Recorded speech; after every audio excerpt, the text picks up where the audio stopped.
السلام علیکم ورحمۃ اللہ وبرکاتہ۔ الحمد للہ الذی ہدانا لہذا وما كنا لنہتدی لولا ان ہدانا اللہ۔ معزز و مکرم علماء اکرام، مہمانان عظام اور دیگر سامعین و سامعات، آج کا یہ دینی اور اصلاحی پروگرام صوبائی جمعیت اہل حدیث مالیگاؤں کے زیر سرپرستی میں رکھا گیا ہے۔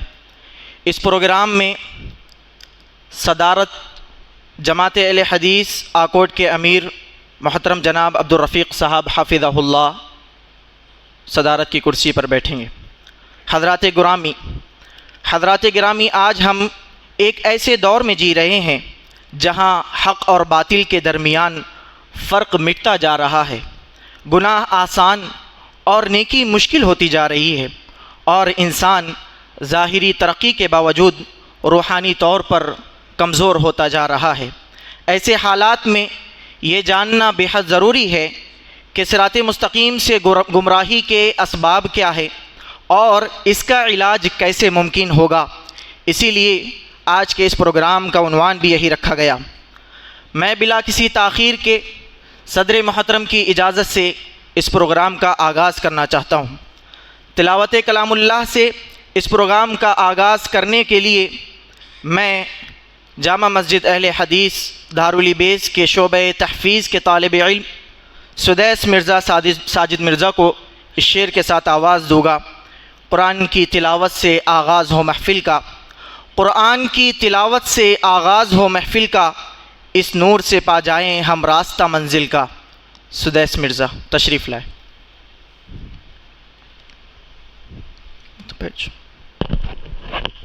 السلام علیکم۔ اعوذ باللہ من الشیطان الرجیم۔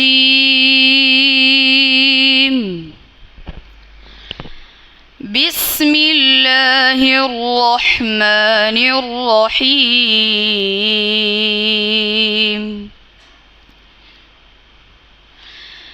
یا ایہا الذین آمنوا اتقوا اللہ ولتنظر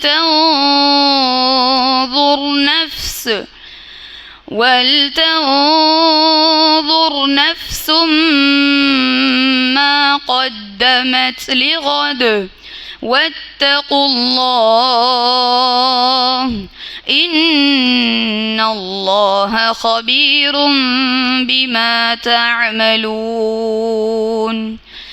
ولا تكونوا كالذين نسوا الله فأنساهم أنفسهم أولئك هم الفاسقون۔ لا يستوي أصحاب النار وأصحاب الجنة، أصحاب الجنة هم الفائزون۔ لو أنزلنا هذا القرآن على جبل لرأيته خاشعا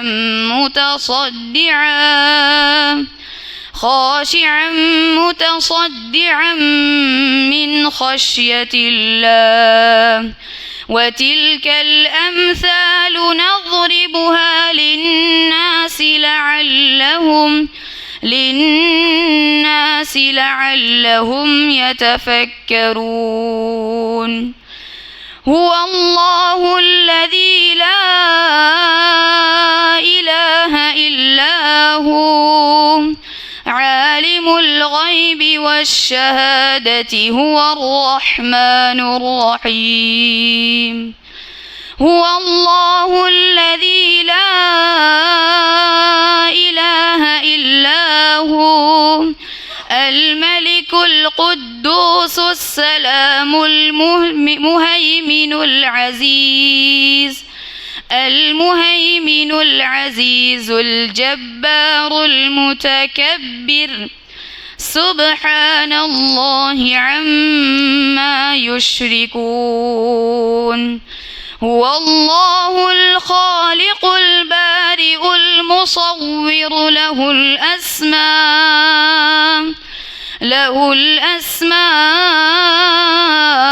الحسنى يسبح له ما في السماوات والأرض وهو العزيز الحكيم. السلام علیکم.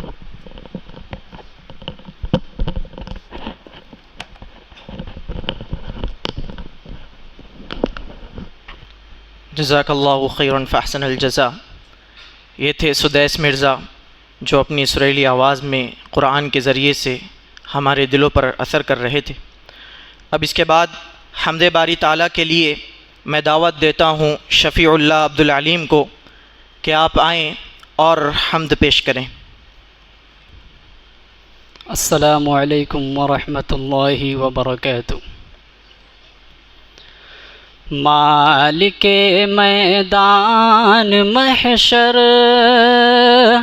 تو نہیں تو کون ہے، تو نہیں تو کون ہے.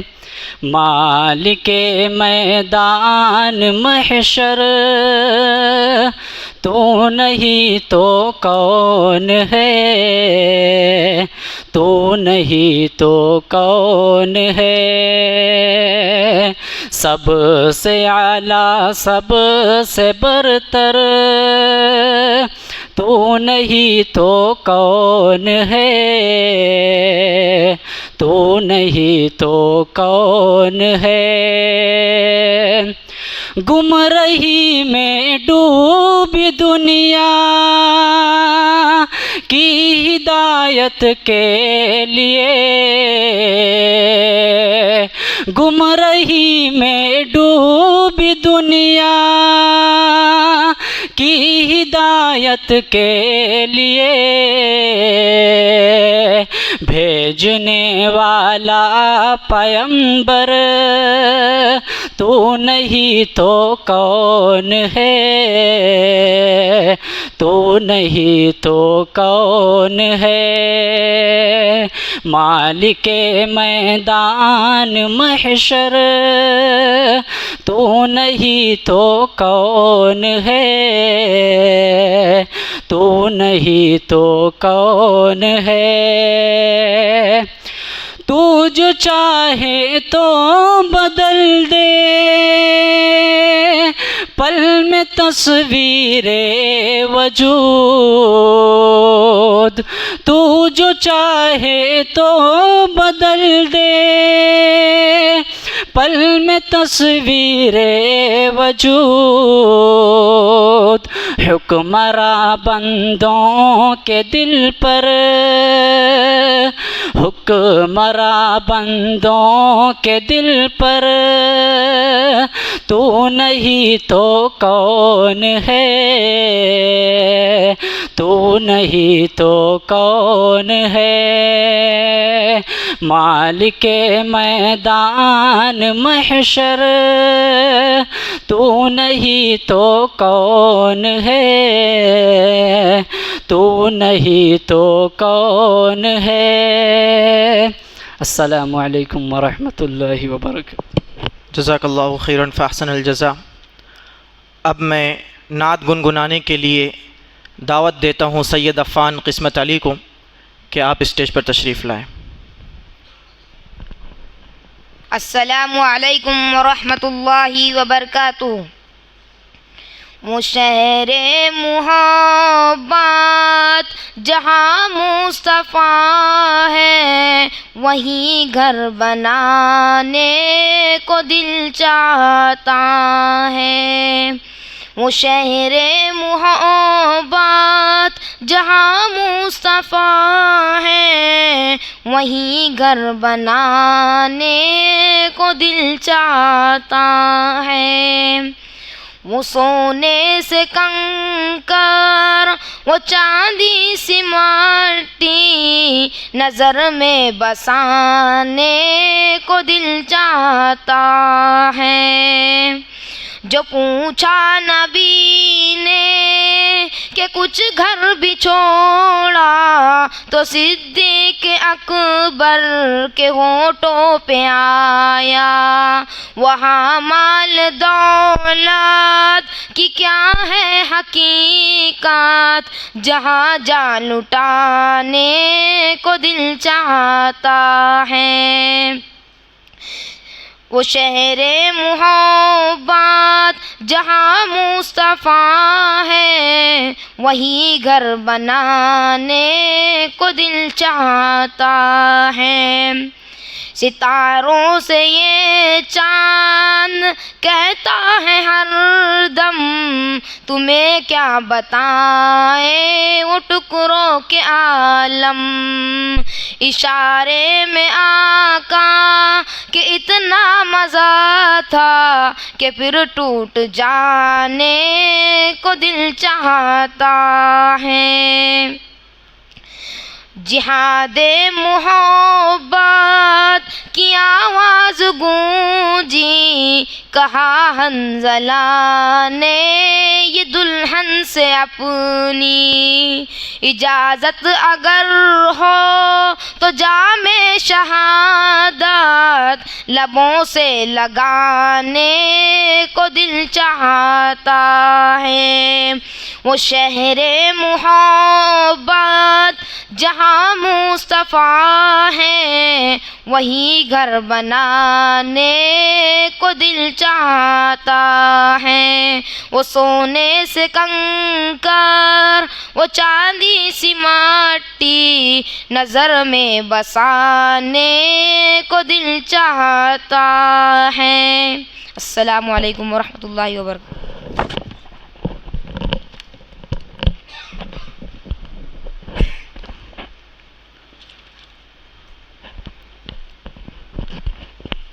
یہ تھے سید عفان قسمت علی. اب اس کے بعد نظم پڑھنے کے لیے دعوت دوں گا سید ذیشان کو. سید ذیشان انور علی تشریف لائیں. السلام علیکم ورحمۃ اللہ وبرکاتہ. رب نے کر دیا اعلان کل من علیہا فان. رب نے کر دیا اعلان کل من علیہا فان. باقی ہوں گا بس رحمان کل من علیہا فان. جھوٹ جھوٹ دنیا میں جھوٹ رشتہ داری ہے، ٹوٹ پھوٹ وعدے ہیں، کچی کچی یاری ہے.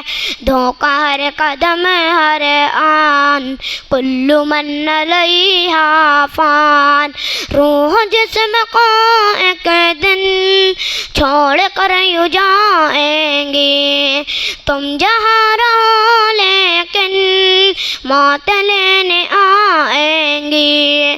کیا فقیر کیا سلطان کل من علیہا فان.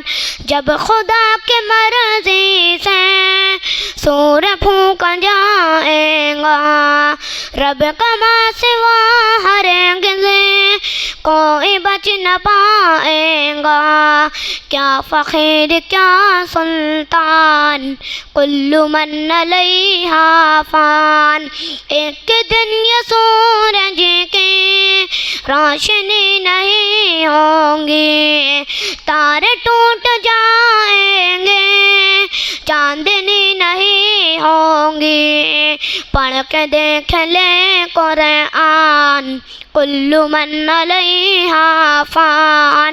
تو فقط مسافر ہے اور یہ دنیا راستہ ہے، پھر بھی اس حقیقت کو تو نہیں سمجھتا ہے. 4 دن کا ہے مہمان کل من علیہا فان. جھوپڑی ہو یا بنگلہ سب ڈھسیں گے اے جعفر، اونچے اونچے پربت بھی ہوں گے روئی کے ہم سر جانداریاں بے جان کل من علیہا فان رب نے کر دیا اعلان کل من علیہا فان باقی ہوگا بس رحمان کل من علیہا فان. السلام علیکم. ماشاء اللہ، یہ ننھا سا بچہ ہمیں دنیا کی حقیقت بتا رہا تھا. اب وہ گھڑی آ پہنچی ہے جس کا ہم شدت سے انتظار کر رہے تھے. میری مراد فضیلت الشیخ سرفراز فیضی حفظہ اللہ ہیں. آپ کو میں اس شعر کے ساتھ دعوت سخن دوں گا. بھٹک نہ جائیں ہم کہیں اندھیروں کے بیچ، بھٹک نہ جائیں کہیں ہم اندھیروں کے بیچ، ضروری ہے کوئی رہبر کوئی چراغ راہ. فضیلت الشیخ سرفراز فیضی حفظہ اللہ. السلام علیکم ورحمۃ اللہ وبرکاتہ. الحمد للہ رب العالمین والصلاة والسلام علی نبینا محمد وعلی آلہ وصحبہ اجمعین ومن تبعہم بإحسان الی یوم الدین. اعوذ باللہ السمیع العلیم من الشیطان الرجیم من حمزہ ونفخہ ونفثہ. بسم اللہ الرحمن الرحیم. الحمد للہ رب العالمین الرحمن الرحیم مالک یوم الدین. ایاک نعبد و ایاک نستعین. اہدنا الصراط المستقیم صراط الذین انعمت علیہم غیر المغضوب علیہم ولا الضالین. آمین. سب سے پہلے ہر طرح کی حمد و ثنا، تعریف و توصیف اللہ رب العزت کے لیے لائق اور زیبا ہے، جس کی نعمتیں انگنت ہیں، جس کے احسانات بے شمار ہیں. اللہ تعالیٰ نے ہم پر اتنی نوازشیں کی ہیں کہ اگر ان نوازشوں کو ہم گننا چاہیں تو گن نہیں سکتے. اللہ کے احسانات کو شمار کر لینا ہمارے بس کی بات نہیں ہے. اللہ تعالیٰ کی ان بے شمار نعمتوں میں اللہ تعالیٰ کی سب سے بڑی نعمت ہے ہدایت. سب سے بڑا احسان جو ایک بندے پر اللہ تعالیٰ کرتا ہے وہ یہ ہے کہ اللہ تعالیٰ بندے کو صراط مستقیم کی ہدایت سے نواز دے. اور سب سے زیادہ ایمان والا بندہ جو چیز اللہ تعالیٰ سے طلب کرتا ہے وہ کیا ہے؟ صراط مستقیم کی ہدایت. جیسے ہم کو ہمارے جسم کو زندہ رکھنے کے لیے کھانے اور پینے کی ضرورت ہوتی ہے، ویسے ہی ہمارے روح کی زندگی کے لیے ہم کو ہدایت کی ضرورت ہے. بندہ دنیا میں جتنا کھانے پینے کا محتاج ہے اس سے زیادہ اللہ تعالیٰ کی ہدایت کا محتاج ہے. اس لیے ایمان والا بندہ سب سے زیادہ اللہ تعالیٰ سے جو چیز دعاؤں میں مانگتا ہے وہ کیا ہے؟ ہدایت.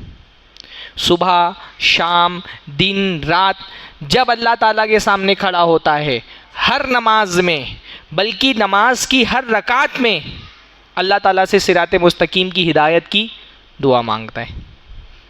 کہاں پر مانگتا ہے؟ ہاں، نماز میں کون سی دعا ہے نماز میں ہدایت مانگنے کی؟ اہدنا الصراط المستقیم. سورہ فاتحہ اصلاً ہدایت کی دعا ہے. اصلی چیز جو بندے کو سورہ فاتحہ میں، سورہ فاتحہ پڑھنے کا مقصد کیا ہے؟ اللہ سے ہدایت مانگنا. اصل مدعے کی بات جو سورہ فاتحہ میں ہے وہ کیا ہے؟ اہدنا الصراط المستقیم. اصلی چیز تو بندہ یہی مانگ رہا ہے کہ اللہ مجھے صراط مستقیم کی ہدایت عطا فرما. اس دعا سے پہلے سورہ فاتحہ میں جو کچھ بھی ہے وہ اصل میں اس دعا کا وسیلہ ہے. اہدنا الصراط المستقیم سے پہلے دعا کا جو سورہ فاتحہ کا حصہ ہے وہ کیا ہے؟ دعا. لوگ کہتے ہیں ہم سے کہ ہم اہل حدیث وسیلہ کو نہیں مانتے. بھائی کیوں نہیں؟ جو سورہ فاتحہ پڑھتا ہے وہ وسیلہ کو کیسے نہیں مانے گا؟ سورہ فاتحہ میں اہدنا الصراط المستقیم کیا ہے؟ دعا ہے. اور اہدنا الصراط المستقیم سے پہلے جو بھی ہے وہ کیا ہے؟ وسیلہ ہی ہے.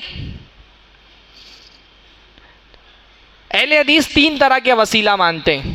پہلا، دعا کرتے ہوئے بندے کو اللہ تعالیٰ کے ناموں اور اللہ تعالیٰ کی صفتوں کا، اللہ کے کمالات کا وسیلہ لینا چاہیے. دوسرا اپنے ایمان اور اپنے عمل کا وسیلہ، اور تیسرا کسی زندہ نیک آدمی سے دعا کرا لیں اور اس کی دعا کے وسیلے سے دعا مانگیں۔ یہ 3 وسیلے ہوتے ہیں، 2 وسیلے سورہ فاتحہ میں ہی موجود ہیں۔ بھائی بندہ اللہ کے سامنے کھڑا ہوا ہے، اس کو اللہ تعالیٰ سے صراط مستقیم کی ہدایت مانگنی ہے، پر ڈائریکٹ منہ کھول کر کے یہ نہیں بول رہا ہے اہدنا الصراط المستقیم، پہلے وسیلہ لے رہا ہے۔ پہلے کس چیز کا وسیلہ لے رہا ہے؟ اللہ کی تعریف کا، اللہ کے ناموں کا، اللہ کے صفات کا، اللہ تعالیٰ کی خوبیوں اور کمالات کا وسیلہ۔ الحمدللہ رب العالمین، کیا معنی آتا ہے الحمدللہ رب العالمین کا؟ سورہ فاتحہ یاد ہے؟ کیا بات ہے، الحمدللہ رب العالمین کا کیا معنی ہوتا ہے؟ کون بتائے گا؟ بچوں میں کون بتائے گا؟ الحمدللہ کا کیا معنی ہوتا ہے؟ ہاں بتاؤ۔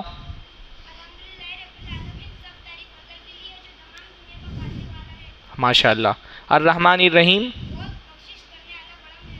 ہاں مالک یوم الدین، ماشاء اللہ۔ میں بہت سارے ہو سکتا ہے بزرگوں کو نہیں بتاؤ۔ یہ تینوں آیتوں میں کیا ہے؟ کھڑے رہو۔ یہ تینوں آیتوں میں کیا ہے؟ اللہ تعالیٰ کے کمالات کا بیان، اللہ تعالیٰ کی عظمت کا بیان۔ تو اللہ کے سامنے بندہ کھڑا ہوا ہے کچھ مانگنے کے لیے نا، تو مانگنے سے پہلے اللہ کو کچھ دے، تو اللہ تعالیٰ تو بہت عظیم ہے، ہم اللہ تعالیٰ کو کیا دے سکتے ہیں؟ اللہ کو اس کی بڑائی کا حوالہ دیتے ہیں کہ اللہ تعالیٰ تو سارے جہانوں کا پالنے والا ہے، ساری تعریفیں تیرے لیے ہے، تو رحمان ہے، رحیم ہے، تو قیامت کے دن کا مالک ہے۔ خوب اللہ کی تعریفیں کریں۔ اللہ سے کچھ مانگنا ہے تو پہلے کیا کرنا ہے؟ اللہ کی تعریف کرنا ہے۔ پھر اس کے بعد ایاک نعبد و ایاک نستعین، یہ دوسرا وسیلہ ہے، اپنے عمل اور اپنی عبادت کو۔ اب بیٹھ جاؤ، اپنے عمل، بیٹھ جاؤ اپنے عمل۔ ایاک نعبد، اللہ ہم تیری ہی عبادت کرنے والے ہیں، و ایاک نستعین، تو جی سے مدد طلب کرتے ہیں۔ بندہ اپنے عقیدے اور اپنے عبادات کا وسیلہ لگا رہا ہے، یہاں تک کہ وسیلہ ہے۔ پھر یہ دونوں وسیلے لگانے کے بعد پھر بندہ مدعے کی بات کر رہا ہے، اہدنا الصراط المستقیم۔ کیا ترجمہ ہوا؟ ہاں، ہمیں صراط مستقیم کی ہدایت عطا فرما۔ اہدنا الصراط المستقیم کے بعد جو ہے وہ اس اہدنا الصراط المستقیم کی تشریح ہے، تفسیر ہے۔ اللہ ہم کو صراط مستقیم کی ہدایت دے، اور صراط مستقیم کون سی؟ جس پر تیرے وہ بندے چلے جن پر تیرا انعام ہوا، اور اللہ ہم کو ان لوگوں کے راستے میں مت چلا جن پر تیرا غضب نازل ہوا اور جو گمراہ ہو گئے۔ پورے سورہ فاتحہ میں مدعے کی بات کیا ہے؟ بندے کو اللہ تعالیٰ سے صراط مستقیم کی ہدایت مطلوب ہے۔ اب یہ ہدایت کتنی ضروری ہے اس کے لیے، اس کے دل میں اس ہدایت کو حاصل کرنے کے لیے کتنی تڑپ ہے۔ آپ دیکھیں، جب اللہ کے سامنے کھڑا ہو رہا ہے، فرض میں کھڑا ہو رہا ہے اہدنا الصراط المستقیم، نفل پڑھنے کے لیے کھڑا ہو رہا ہے اہدنا الصراط المستقیم، اور اہل حدیث ہے تو امام بھی ہے تو پڑھ رہا ہے اہدنا الصراط المستقیم، مقتدی ہے بھی تو پڑھ رہا ہے اہدنا الصراط المستقیم۔ کسوف کی نماز میں، خسوف کی نماز میں، کوئی بھی نماز پڑھنے کے لیے کھڑا ہو رہا ہے، ایون جنازے کی نماز بھی پڑھنے کے لیے کھڑا ہو رہا ہے تو اہل حدیث تو پڑھتا ہے ماشاءاللہ اہدنا الصراط المستقیم۔ ہاں، احناف جنازے کی نماز میں سورہ فاتحہ نہیں پڑھ، دعائے ثنا پڑھتے ہیں، حالانکہ دعائے ثنا پڑھنے کا صراحت کے ساتھ کوئی ثبوت نہیں ہے، ٹھیک ہے، عام جو دعائے ثنا پڑھنے کی نماز میں روایتیں ہیں ان سے استدلال کر کے دعائے ثنا پڑھی جا سکتی ہے، کچھ علماء منع کرتے ہیں کیونکہ صراحت کے ساتھ ذکر نہیں ہے، پر سورہ فاتحہ پڑھنے کا تو صراحت کے ساتھ ذکر ملتا ہے اللہ کے نبی صلی اللہ علیہ وسلم سے، احناف نہیں پڑھتے، حالانکہ حدیث میں بہت صاف ہے، اللہ کے نبی نے فرمایا لا صلاۃ لمن لم یقرأ بفاتحۃ الکتاب، جو آدمی سورہ فاتحہ نہ پڑھے اس کی نماز ہی نہیں ہوتی۔ جنازے میں سورہ فاتحہ اور عام نمازوں میں سورہ فاتحہ پڑھنے کے معاملے میں احناف کا جو ہم سے اختلاف ہے نا، وہ الگ طرح کا ہے۔ عام نمازوں میں یہ ہوتا ہے کہ احناف کہتے ہیں امام پڑھے گا، مقتدی نہیں پڑھے گا۔ جنازے کی نماز میں احناف کے ہاں مقتدی بھی سورہ فاتحہ نہیں پڑھتا، امام بھی سورہ فاتحہ نہیں پڑھتا ہے، اور جب ان کے سامنے یہ حدیث پیش کی جائے کہ رسول اللہ نے فرمایا لا صلاۃ لمن لم یقرأ بفاتحۃ الکتاب، جو سورہ فاتحہ نہ پڑھے اس کی نماز ہی نہیں ہوتی، کوئی بھی نماز، لا صلاۃ کا لفظ ہے، اس میں ساری نمازیں آ گئیں، جنازے کی نماز بھی آ گئی، تو بولتے ہیں جنازے کی نماز نماز ہی نہیں ہے۔ احناف اس کا جواب یہ دیتے ہیں کہ جنازے کی نماز، کہتے ہیں جنازے کی نماز، پھر کہتے ہیں وہ نماز ہی نہیں۔ دارالعلوم دیوبند کے فتوے ویب سائٹ پر یہ فتویٰ لکھا ہوا ہے کہ جنازے کی نماز نماز ہی نہیں ہے، تو کیونکہ وہ نماز نہیں ہے تو اس حدیث کے اندر وہ شامل ہی نہیں ہے۔ پر اہل حدیث تو الحمدللہ، ہم لوگ اہل حدیثوں کے بارے میں بولتے ہیں مر گیا مردود، نہ فاتحہ نہ درود۔ حقیقت میں احناف جنازے میں فاتحہ نہیں پڑھتے، تو فاتحہ کس کی وفات کے بعد فاتحہ نہیں ہوتا؟ اہل حدیث تو الحمدللہ پڑھتے ہیں فاتحہ، تو دیکھنا چاہیے کہ فاتحہ اور درود کس کی نماز میں نہیں ہوتا ہے۔ تو یہ ہدایت، کہنے کی بات یہ ہے کہ ہدایت میں ایسی کیا بات ہے؟ ہدایت ایک ایسی نعمت ہے اللہ کی کہ ایمان والا بندہ ہر قدم پر اللہ تعالیٰ سے ہدایت کا طلبگار ہے۔ ہر نماز میں اللہ سے ہدایت مانگ رہے ہیں۔ نماز کے علاوہ بھی بکثرت اللہ کے رسول ہدایت کی دعا مانگتے تھے۔ جیسے دو سجدوں کے بیچ میں جب ہم بیٹھتے ہیں تو کون سی دعا پڑھتے ہیں؟ اللہم اغفر لی وارحمنی واہدنی وعافنی وارزقنی۔ کتنی پیاری دعا ہے۔ ہمارے حنفی بھائی اس دعا سے بھی محروم ہیں۔ اکثر حنفی مسجدوں میں یہی ہوتا ہے، جیسے ہی سجدے سے اٹھے اللہ اکبر، پھر ڈائریکٹ سجدے میں چلے گئے۔ اتنی پیاری دعا جس میں کتنے سارے معانی اور کتنی اہم ترین چیزیں جمع ہو گئی۔ اللہم اغفر لی وارحمنی واہدنی وعافنی وارزقنی۔ بندہ مغفرت بھی مانگ رہا ہے، رزق بھی مانگ رہا ہے، عافیت بھی مانگ رہا ہے، ہدایت بھی مانگ رہا ہے، وہاں بھی ہدایت مانگ رہے ہیں۔ جب وتر کی نماز پڑھ رہا ہے، سب سے آخری نماز پورے دن کی، تو اللہ تعالیٰ سے قنوت میں دعا کر رہے ہیں اللہم اہدنی فی من ہدیت۔ ساری دعاؤں میں سب سے پہلے اللہ سے ہدایت مانگ رہے ہیں۔ نماز کے علاوہ بھی جہاں جہاں دعائیں مانگتے، اللہ کے رسول کی بہت مشہور دعا ہے اللہم انی اسألک الہدی والتقی والعفاف والغنی۔ اللہ تعالیٰ میں تو اس سے ہدایت مانگتا ہوں، تقوی مانگتا ہوں۔ بہت ساری دعاؤں میں اللہ کے رسول اللہ تعالیٰ سے ہدایت مانگتے تھے۔ ایمان والے بندے کی سب سے بڑی طلب، اس کی سب سے بڑی چاہت، اس کو جس نعمت کا سب سے زیادہ احتیاج ہے وہ کیا ہے؟ ہدایت۔ صبح شام اللہ تعالیٰ سے ہدایت مانگ رہے ہیں، اہدنا الصراط مستقیم۔ اچھا، جب ہم اللہ تعالیٰ سے ہدایت کی دعا مانگتے ہیں نا، تو یہ ہدایت دو طرح کی ہوتی ہے۔ ہدایت کے دو قسمیں ہیں، ایک ہے ہدایت علم اور ایک ہے ہدایت عمل۔ جب ہم کہتے ہیں نا اللہ تعالیٰ ہمیں صراط مستقیم کی ہدایت عطا فرما، تو صراط مستقیم کی ہدایت جب ہم اللہ تعالیٰ سے مانگتے ہیں تو ہم دو طرح کی ہدایت مانگتے ہیں۔ پہلا ہم ہدایت مانگتے ہیں اللہ تعالیٰ سے کہ اللہ تعالیٰ ہم کو صراط مستقیم کون سی ہے یہ بتا دے، صراط مستقیم کا علم۔ کیونکہ بھائی جو صراط مستقیم پر چلنا چاہتا ہے پہلے اس کو پتہ تو ہونا چاہیے صراط مستقیم ہے کون سی۔ دنیا میں تو بہت سارے راستے ہیں، بہت سارے مذہب ہیں، ہر مذہب کے اندر بہت سارے مسلک ہیں۔ ہر مذہب والے کا دعویٰ یہ ہے کہ میرا ہی راستہ تم کو خدا تک پہنچائے گا۔ ہر مسلک والا کہتا ہے میں جس راستے کی طرف تم کو بلا رہا ہوں یہی سیدھا راستہ ہے۔ ہر داعی کھڑے ہو کر کے یہی دعویٰ کرتا ہے کہ میرا ہی راستہ سیدھا راستہ ہے۔ دنیا میں بہت کنفیوژن ہے، اتنے سارے راستے ہیں، اتنے سارے مسلک ہیں، اتنے سارے نظریات ہیں، فلسفے ہیں۔ ہر مسلک، ہر نظریے والا، ہر مذہب والا کہتا ہے میرا ہی راستہ صحیح راستہ ہے۔ تو بندہ سب سے پہلے اللہ سے دعا کرتا ہے اللہ تعالیٰ اتنے راستوں میں مجھے دکھا دے کہ سیدھا راستہ کون سا ہے۔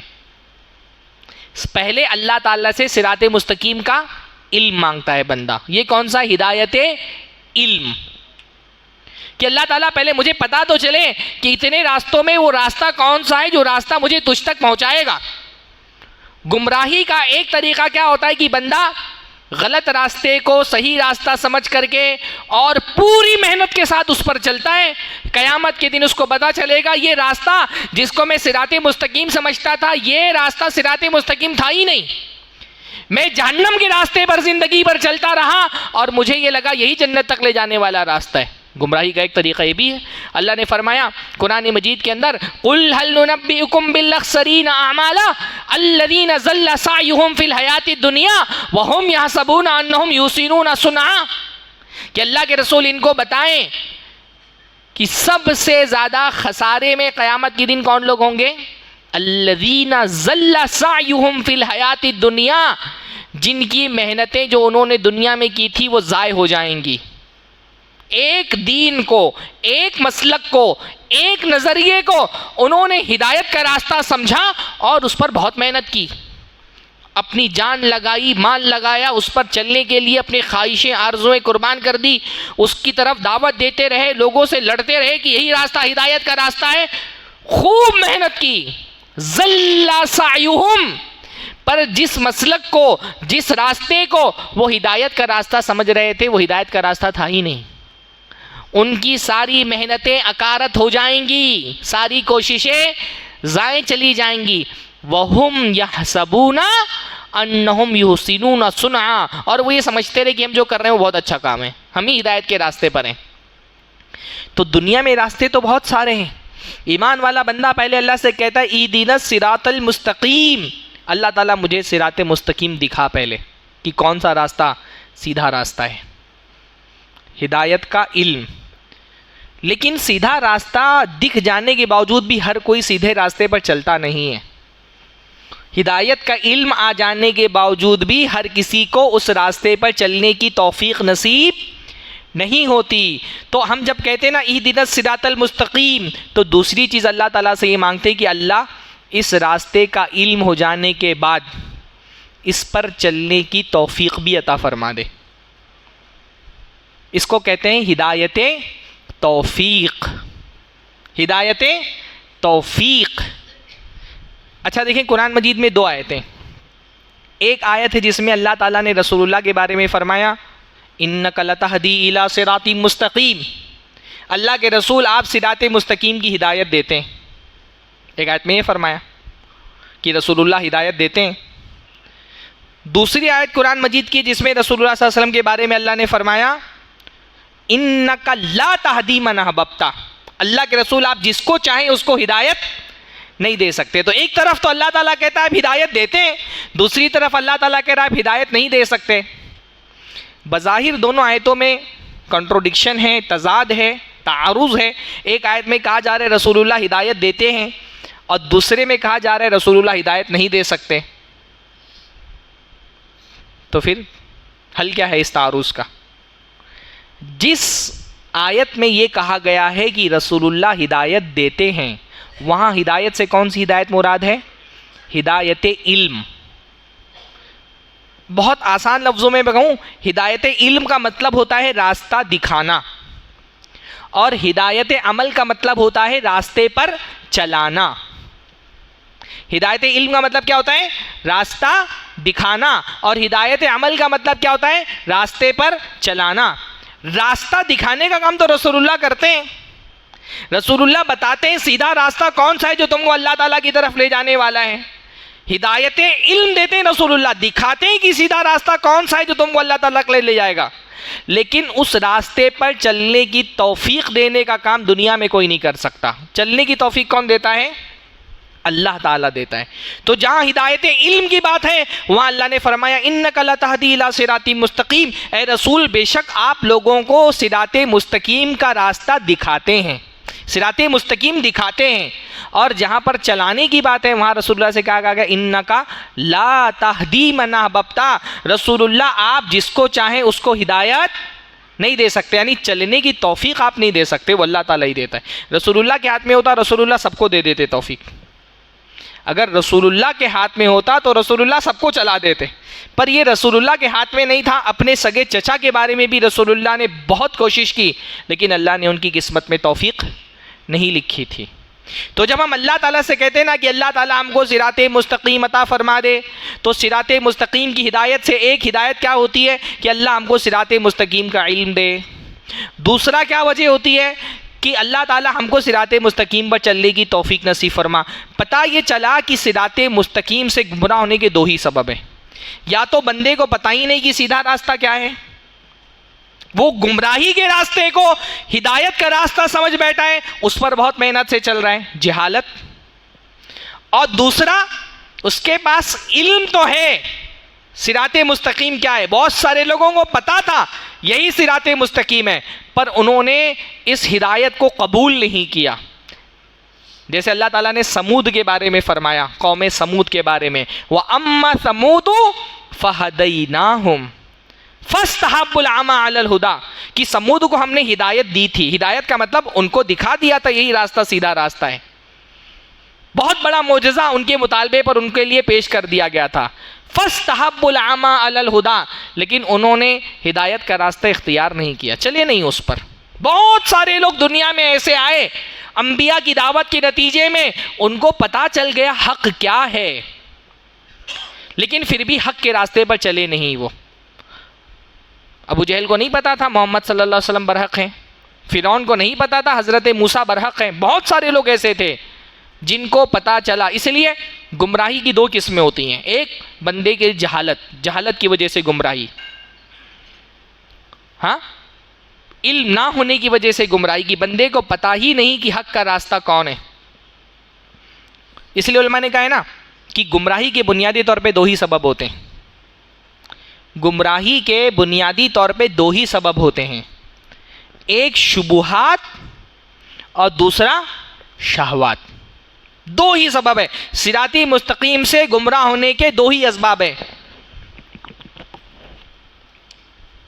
پہلا کیا ہے؟ شبہات. شبہات مطلب کنفیوژن، علم کا نہ ہونا. شبہات کی وجہ سے لوگ ہدایت کے راستے سے گمراہ ہو جاتے ہیں. جیسے نصارہ گمراہ ہوئے. نصارہ کی گمراہی کی بنیادی وجہ کیا تھی؟ شبہات. ان کے پاس علم نہیں تھا، جہالت کی وجہ سے گمراہ ہو گئے. جو راستہ اللہ تعالیٰ کی طرف لے جانے والا نہیں تھا اسی کو انہوں نے صراط مستقیم سمجھ لیا. اللہ تعالیٰ نے رہبانیت ان پر لازم نہیں قرار دی تھی، انہوں نے خود اختیار کر لیا، لیکن اس کی رعایت نہیں کر پائے. جو نصارہ کی گمراہی تھی اس کی وجہ کیا تھی؟ شبہات. اور جو یہود کی گمراہی تھی اس کی وجہ کیا تھی؟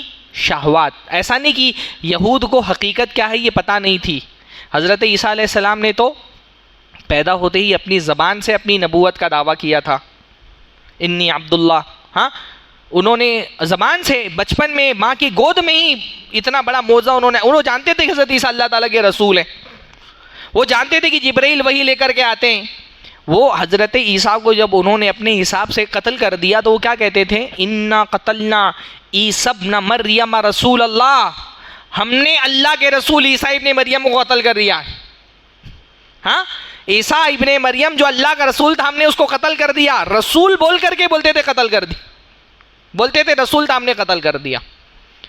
تو یہود کی گمراہی کی وجہ کیا تھی؟ شہوات. اور نصارہ کی گمراہی کی وجہ کیا تھی؟ شبہات، کنفیوژن، جہالت، لا علمی. اس لیے جب بندہ کہتا نا اہدنا الصراط المستقیم تو آگے وہ کیا کہتا ہے؟ اللہ تعالیٰ ہم کو ان لوگوں کے راستے پر چلا جن پر تیرا انعام ہوا، اور مغضوب علیہم کے راستے پر مت چلا، اور ضالین کے راستے پہ مت چلا. مغضوب علیہم جن پر اللہ کا غضب ہوا، اس سے مراد کون ہے؟ مغضوب علیہم سے کون مراد ہے؟ ہاں، یہود. اور ضالین سے کون مراد ہے؟ نصارہ. یہود جو تھے وہ ہدایت توفیق سے محروم رہے، اور نصارہ جو تھے وہ ہدایت علم سے محروم رہے. دنیا میں گمراہی کے یہی دو سبب ہوتے ہیں، یا تو بندے کے پاس صحیح بات کا علم نہیں ہے، یا صحیح بات کا علم ہے لیکن اپنی چاہتوں کی وجہ سے، اپنی خواہشات کی وجہ سے اس صحیح بات پر عمل نہیں کرنا چاہ رہا. یہ بھی گمراہی کا ایک سبب ہوتا ہے. بھائی ہم میں سے اتنے سارے لوگ ہیں ماشاءاللہ، ہم میں سے کون سا مسلمان ہے جس کو یہ نہیں پتا کہ فجر کی نماز اللہ تعالیٰ نے فرض قرار دی ہے؟ کوئی ہے ایسا اس پوری مجلس میں؟ کوئی نہیں ہے. سب کو پتا ہے کہ فرض نماز، فجر کی نماز اللہ تعالیٰ نے فرض قرار دی ہے. ہم میں سے کتنے لوگ ہیں جنہوں نے آج فجر کی نماز پڑھی ہے؟ علم تو سب کو ہے، ہدایت علم سے محروم ہی نہیں ہے. سب کو پتا ہے فرض نماز، فجر کی نماز پڑھنا اللہ تعالیٰ نے فرض قرار دیا ہے. پھر بھی میں نے یہاں پر دیکھا ہے فرض نماز میں ایک صف ہوتی ہے، اب کی بڑھے کی نہیں بڑھے کچھ؟ ہاں، 2-2.5 صف ہوتی ہے، اور جمعہ پوری مسجد بھری ہوئی ہوتی ہے. ضروری نہیں کہ ہدایت کا علم ملنے کے بعد اس کی قبول کرنے کی توفیق بھی مل جائے. بعض مرتبہ بندے کے پاس ہدایت کا علم آتا ہے لیکن اس کو قبول کرنے کی توفیق اس کو نہیں ملتی. تو یہ بنیادی سبب ہے. سب سے بیسک سبب کیا ہے؟ جہالت.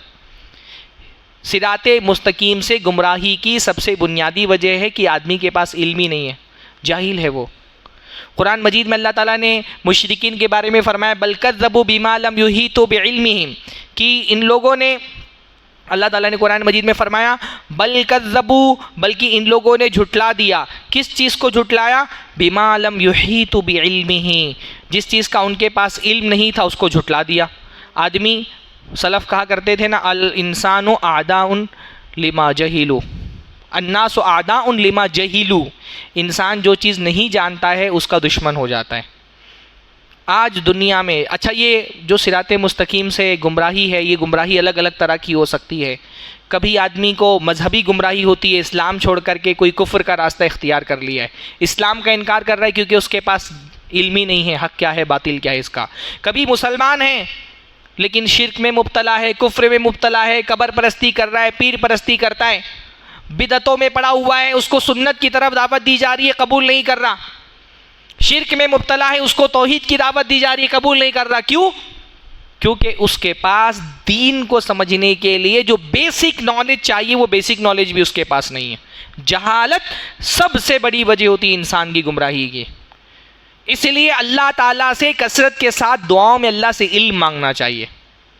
اللہ کے نبی کی دعاؤں میں سے غالباً ایک بڑی پیاری دعا ہے، غالباً ثابت شدہ دعا ہے، اللہم ارین الحق حقا وارزقنا اتباعہ، کہ اللہ تعالیٰ ہم کو پہلے دکھا دے کہ حق کیا ہے، حق کو حق دیکھنے کی پہلے توفیق نصیب فرما، کہ ہم کو دکھائی دے کہ یہ حق ہے. جب جہالت کی پٹی آنکھوں پہ پڑی ہوتی ہے، حق آنکھوں کے سامنے ہوتا ہے پر دکھائی نہیں دیتا لوگوں کو، کیونکہ انسان کے پاس کوئی اتنا جاہل ہوتا ہے کہ اس کو حق اور باطل کے درمیان تمیز کرنے کے لیے جو معیار چاہیے اس معیار کا بھی علم نہیں ہوتا انسان کے پاس. تو اللہ سے دعا کرنی چاہیے کہ اللہ تعالیٰ حق کو دیکھنے کی ہم کو توفیق نصیب فرما، اور دیکھ لینے کے بعد ورزقنا اتباعہ، اس کی اتباع کی بھی ہم کو توفیق دے دے. دونوں سطح پر پہلے حق پتہ چل جائے، پر بہت سارے لوگوں کو حق پتہ چل جاتا ہے لیکن وہ نہیں مانتے. اللہ تعالیٰ نے قرآن مجید میں دونوں طرح کے لوگوں کا بیان کیا ہے. پہلی قسم کے لوگ وہ ہوتے ہیں نا پاک دل کے لوگ، جیسے ہی ان کے سامنے حق رکھا جائے فوراً لپک کر کے قبول کر لیتے ہیں.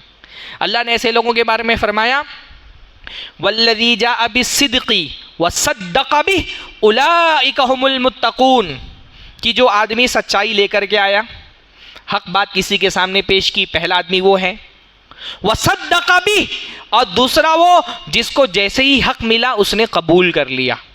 یہ دو طرح کے لوگ ہوتے ہیں. اللہ نے فرمایا اولئک ھم المتقون، یہی لوگ تقوی والے ہیں.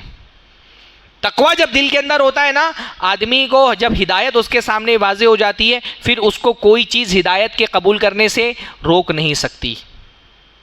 جیسے حضرت ابوبکر رضی اللہ تعالیٰ عنہ، کیا عظیم شخصیت ہیں. جب اللہ کے نبی صلی اللہ علیہ وسلم کو معراج کرائی گئی تو یہ بہت سارے لوگوں کے لیے بہت بڑا فتنہ بن گیا کہ ایک رات میں چھوٹے سے حصے میں اللہ کے رسول صلی اللہ علیہ وسلم مدینہ سے شام، مکہ سے شام چلے گئے، اور پھر وہاں سے اللہ تعالیٰ نے معراج کرا دی، زمین و آسمان کی سیر کرائی. تو ایک طبقہ جو فتنے کا شکار ہوا تو حضرت ابوبکر کے پاس پہنچا اور کہا کہ سنا تمہارے صاحب کیا کہتے ہیں؟ وہ کہہ رہے ہیں کہ رات کے ایک چھوٹے حصے میں اللہ تعالیٰ نے ان کو یہاں سے شام چلے گئے اور شام سے پھر زمین و آسمان کی سیر کرا دی. تو حضرت ابوبکر نے کہا کہ کیا واقعتاً رسول اللہ نے ایسا کہا ہے؟ تو لوگوں نے کہا ہے. حضرت ابوبکر نے کہا اگر اللہ کے رسول نے ایسا کہا ہے تو سچ ہی کہا ہے. ہاں سچ ہی کہا ہے. حق آنے کے بعد فوراً سر تسلیم ہم کر دینا. انہوں نے کہا تم یہ کہتے ہو، میں تو اس سے بڑی چیز رسول اللہ کے لیے مانتا ہوں. میں تو مانتا ہوں کہ صبح شام آسمانوں سے ان کے پاس خبریں آتی ہیں، فرشتے آتے ہیں، تو اگر صبح شام آسمان سے وہی آ سکتی ہے تو خود رسول اللہ کیوں نہیں جا سکتے آسمانوں تک؟ حق آیا فوراً تسلیم کر لیا. حضرت عائشہ فرماتی ہیں اسی لیے حضرت ابوبکر کا نام صدیق ہو گیا، حق آتے ہی تسلیم کر لینے والے، تصدیق کر دینے والے سچے آدمی. تو کچھ لوگوں کا دل نہ اللہ رب العالمین کی طرف سے ایسا بنایا ہوا ہوتا ہے، اللہ تعالیٰ نے ان کو ان کی اخلاص کی وجہ سے ان کے دل کو ایسا کھولا ہوتا ہے نا، جیسے ہی ان کے سامنے حق آتا ہے فوراً تسلیم کر لیتے ہیں. اللہ تعالیٰ نے ایمان والوں کی صفت یہی بیان کی کہ جب اللہ اس کے رسول کا حکم ان تک پہنچ جائے پھر وہ قبول کرنے میں چوں چرا اگر مگر ایسا ویسا کچھ نہیں کرتے، حق آیا مان لیا۔ اللہ نے فرمایا انما کان قول المؤمنین اذا دعوا الی اللہ ورسولہ لیحکم بینہم، ایمان والوں کی بات کیا ہوتی ہے جب ان کو اللہ اس کے رسول کی طرف بلایا جاتا ہے تاکہ اللہ اس کے رسول ان کے درمیان فیصلہ کر دیں، وہ کیا کہتے ہیں؟ سمعنا وَأَطَعْنَا، ہم نے سنا اور سننے کے بعد فوراً کیا کرتے ہیں؟ اطعنا، ہم نے مان لیا۔ ایمان والے سے اللہ تعالیٰ کو یہ رویہ مطلوب ہے کہ رسول اللہ کی حدیث آ گئی، اب یہ نہیں عقل پہ پیش کریں گے، عقل کو سمجھ میں آئے گا تو مانیں گے، ہم دیکھیں گے ہمارے مسلک کے علماء مانتے ہیں کہ نہیں مانتے ہیں، سماج مانتا ہے کہ نہیں مانتا ہے، رواج کے حساب سے ہے کہ نہیں۔ سمینا اور اطانا کے بیچ میں دوسری کوئی چیز نہیں آنی چاہیے۔ سنا، سننے کے فوراً بعد کیا کرنا ہے؟ اطانا، ہم نے مان لیا۔ ایمان والے بندوں کا، متقی لوگوں کا رویہ یہی بیان کیا گیا کہ ہدایت واضح ہو جانے کے بعد وہ چوں چرا اگر مگر تیرا میرا، میرا مسلک، میرے علماء، میری جماعت، میرا سماج، میری عقل، میرا دماغ، کسی بھی چیز کو سمینا اور اطانا کے بیچ میں نہیں لاتے، سننے کے بعد فوراً کیا کرتے ہیں؟ مان لیتے ہیں۔ یہ اہل حق ہیں۔ اہل باطل کے بارے میں اللہ نے قرآن مجید میں کیا فرمایا؟ وَمَن يُشَاقِقِ الرَّسُولَ مِن بَعْدِ مَا تَبَيَّنَ لَهُ الْهُدَى وَيَتَّبِعْ غَيْرَ سَبِيلِ الْمُؤْمِنِينَ، کہ جو ہدایت واضح ہو جانے کے باوجود رسول کی مخالفت کرے، ہدایت واضح ہو گئی پھر بھی رسول اللہ کی مخالفت پہ اڑا ہوا ہے، وَيَتَّبِعْ غَيْرَ سَبِيلِ الْمُؤْمِنِينَ، اور ایمان والوں کا راستہ چھوڑ دے۔ ایمان والوں کا راستہ جو اس سے پہلی والی آیت میں نے کہی اس میں بیان ہوا نا، ایمان والوں کا راستہ کیا ہے؟ وہ کہتے ہیں سمعنا وَأَطَعْنَا، ہم نے سنا اور ہم نے اطاعت کی۔ تو جو ایمان والوں کا راستہ چھوڑ دے اور ہدایت آنے کے باوجود رسول کی مخالفت کرے، نُوَلِّهِ مَا تَوَلَّى، پھر وہ جہاں پھرنا چاہتا ہے ہم اس کو پھیر دیتے ہیں، وَنُصْلِهِ جَهَنَّمَ، قیامت کے دن اس کو جہنم میں ڈالیں گے اور یہ بہت برا ٹھکانہ ہے۔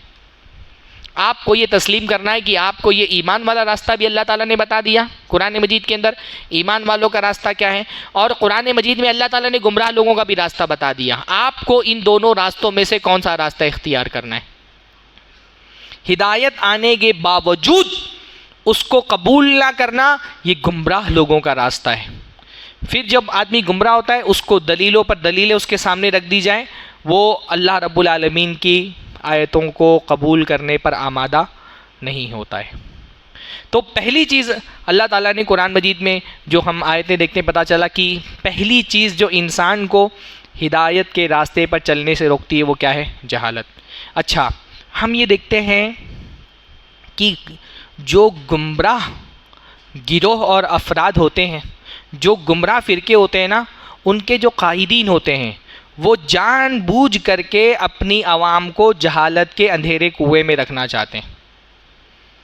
ہر زمانے میں جو مسلک باطل مسلک کے لوگ ہوتے ہیں، باطل فرقے اور جماعت کے لوگ ہوتے ہیں، وہ ہمیشہ اپنی عوام کو جہالت کے اندھیرے میں رکھنا چاہتے ہیں۔ وہ یہ جانتے ہیں کہ یہ عوام جب تک جہالت کے اندھیرے میں رہے گی حق بات تسلیم نہیں کرے گی، اگر یہ جہالت کے اندھیرے سے باہر نکل گئی تو ہمارا مسلک چھوڑ کے چلی جائے گی۔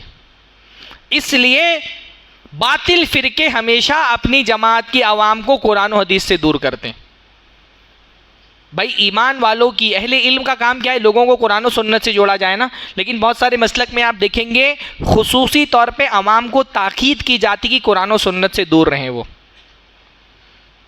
آپ کو ایسے بھی لوگ مل جائیں گے جو عام سے کہیں گے بھائی قرآن مت پڑھو، قرآن پڑھنے والا گمراہ ہو جاتا ہے۔ قرآن پڑھنے کے لیے کوئی کہتا ہے 27 علوم کی ضرورت ہے، کوئی کہتا ہے 30 علوم کی ضرورت ہے، کوئی کہتا ہے 40 علوم کی ضرورت ہے۔ ہاں، قرآن پڑھنے سے لوگوں کو روکتے ہیں، حدیث پڑھنے سے لوگوں کو روکتے ہیں۔ اتنی جہالت میں اپنی عوام کو ڈال کر کے رکھا ہے کہ عوام کو قرآن حدیث کس کو کہتے ہیں یہ بھی نہیں پتہ ہے۔ جہالت میں، جہالت کے اندھیرے میں ڈال کر کے رکھا ہے، اور وہ چاہتے ہیں کہ ان کی عوام جہالت کی اسی اندھیرے میں پڑی رہے، کیونکہ جب تک جہالت کے اندھیرے میں عوام پڑی ہوئی ہے ان سے سوال نہیں کرے گی۔ جب جہالت کے اندھیرے سے عوام باہر آئے گی تو علماء سے سوال کرنا شروع کرے گی، اور جب سوال کرے گی تو حق کو پہچان لے جائے گی. اس لیے حق تک پہنچنے کا سب سے بڑا ذریعہ کیا ہے؟ سوال.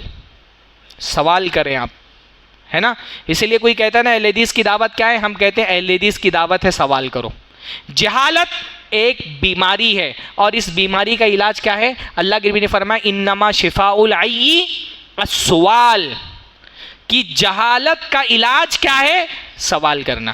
باطل مسلک کے جتنے بھی قائدین ہیں، ان کے جو اکابر ہیں، وہ عوام پر انہوں نے پابندی لگا کر کے رکھی ہے سوال مت کرو. جو بول رہے ہیں دماغ کا ڈھکن بند کر کے رکھو، جو ڈال رہے ہیں اس کے اندر سب تسلیم کرتے چلے جاؤ، سوال مت کرو.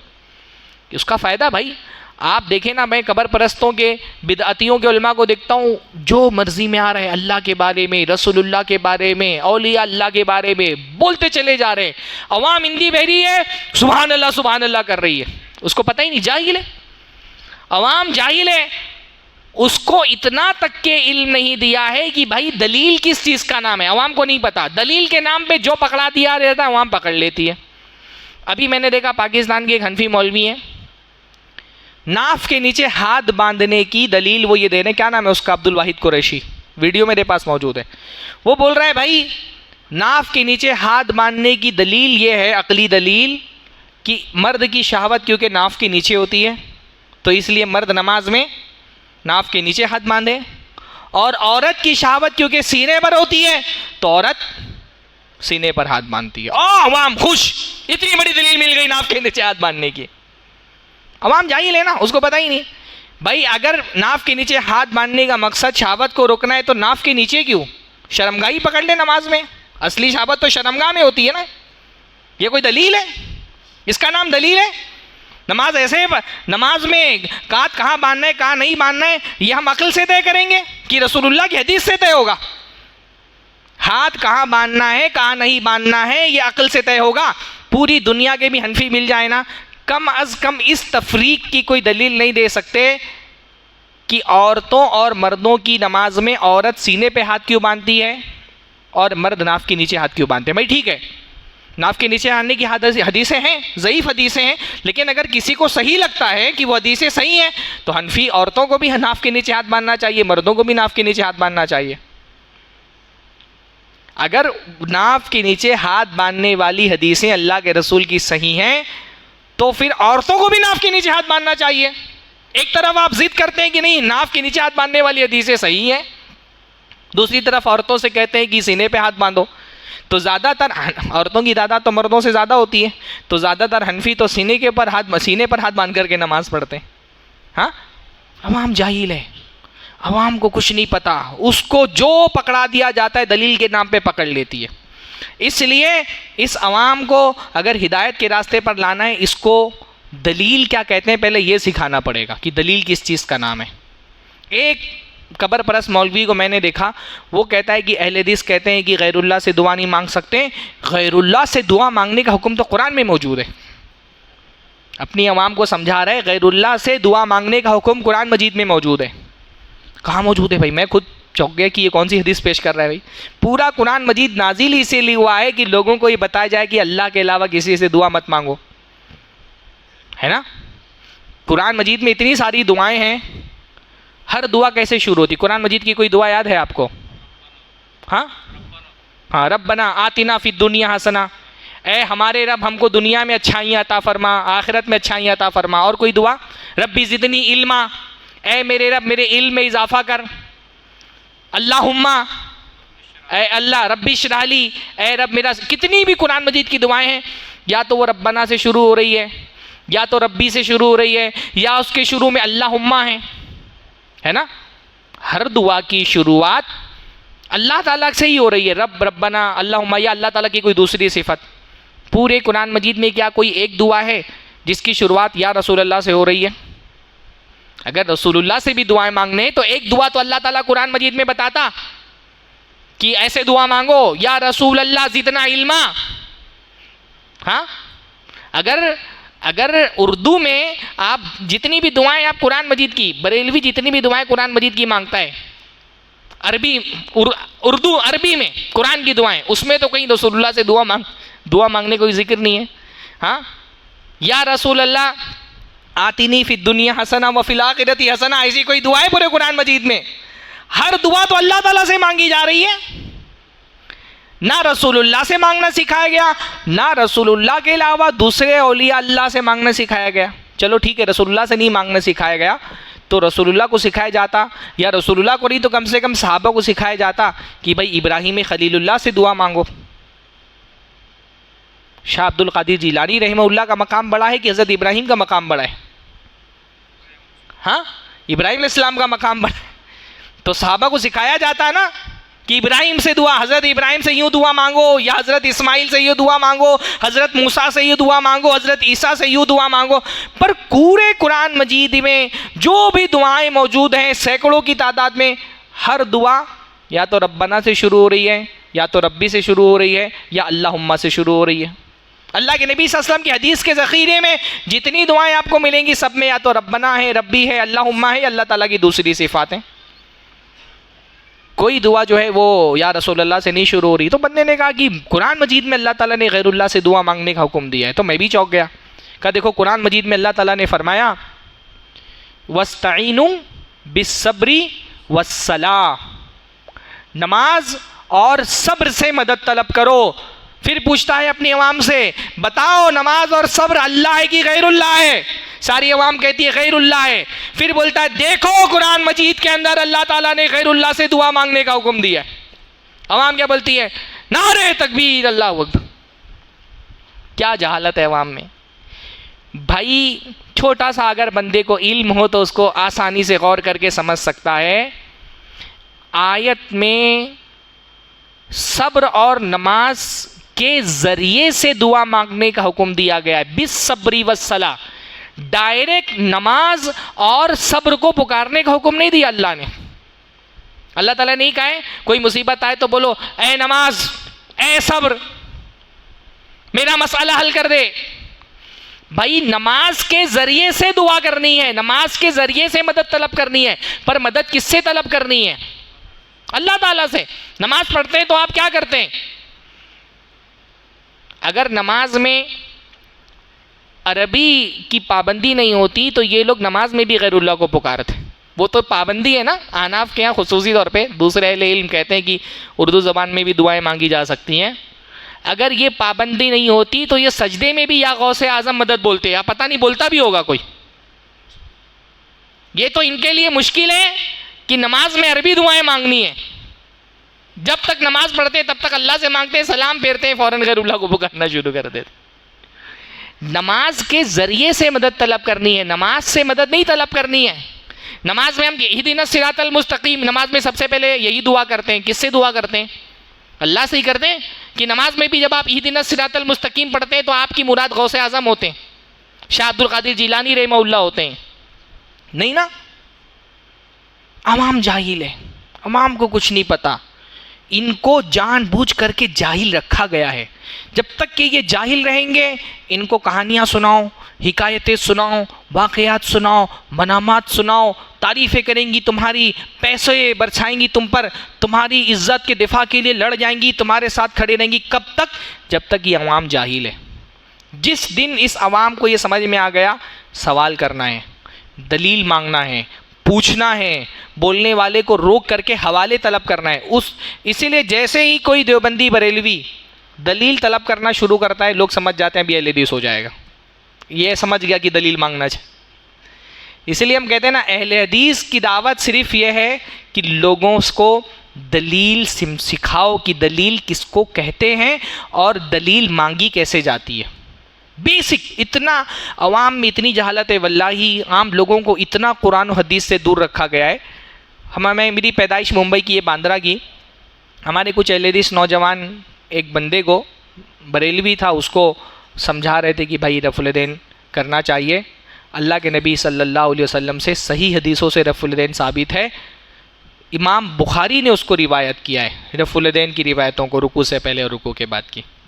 اس کو سمجھایا، وہ بندہ بولتا ہے ابے تم لوگ امام بخاری کو مانتے ہو؟ وہ تو سالہ بی جے پی کا سپورٹر ہے۔ ہاں، اس کو محدث امام بخاری میں اور دلی کے امام بخاری میں فرق نہیں پتا ہے۔ اس کو جب بتایا جا رہا ہے کہ بخاری کی روایت، امام بخاری نے صحیح بخاری میں رفع الیدین کی حدیث روایت کی ہے، اس کو یہ نہیں پتا کہ یہ کوئی امام بخاری محدث ہے، اس کو لگ رہا ہے وہ دلی والا امام بخاری، شاہی مسجد کا امام، اس کی بات کرتے ہیں حدیث لوگ، تو کہتے ہیں وہ تو بی جے پی کا سپورٹر ہے۔ اتنی جہالت کے ساتھ آپ کیسے لوگوں کو سکھائیں گے دین کیا ہے؟ ان کو یہ سمجھنے ہی نہیں دیا گیا کہ حدیث کس کو کہتے ہیں، قرآن کیا ہے۔ حدیثوں کے نام پہ آپ صرف کسی بھی کتاب کے نام کے آگے شریف لگا دے، بس فلاں شریف، ان کے نزدیک وہ حدیث کی کتاب ہو گئی۔ جان بوجھ کر کے ان گمراہی کے اماموں نے عوام کو جہالت میں رکھا ہے۔ اس لیے اہل حدیث کا سب سے پہلا کام یہ کہ ان کی عوام کو جہالت سے نکالو، ان کو سمجھاؤ دلیل کس کو کہتے ہیں، حدیث کس کو کہتے ہیں، قرآن کس چیز کا نام ہے۔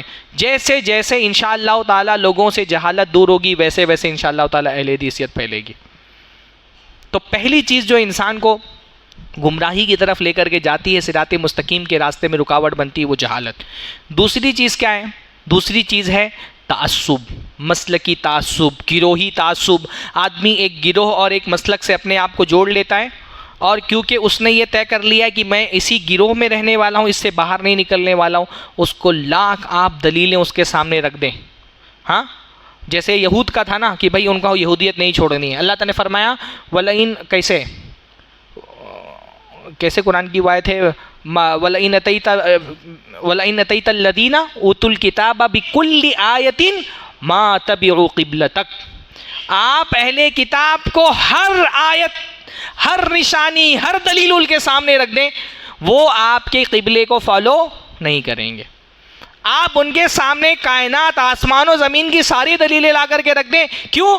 کیونکہ انہوں نے یہ طے کر لیا ہے یہ میری یہودیت، میرا دین، میرا مسلک، میرا مذہب، میرا فرقہ ہے، مجھے اس کو نہیں چھوڑنا ہے۔ آدمی جب کسی مذہب سے اندھا ہو کر کے جڑ جاتا ہے نا، یہ مسلکی عصبیت، یہ فرقہ وارانہ عصبیت اس کی آنکھوں پہ ایسی پٹی باندھ دیتی ہے، آپ لاکھ دلیلیں ان کے سامنے لا کر کے رکھ دیں۔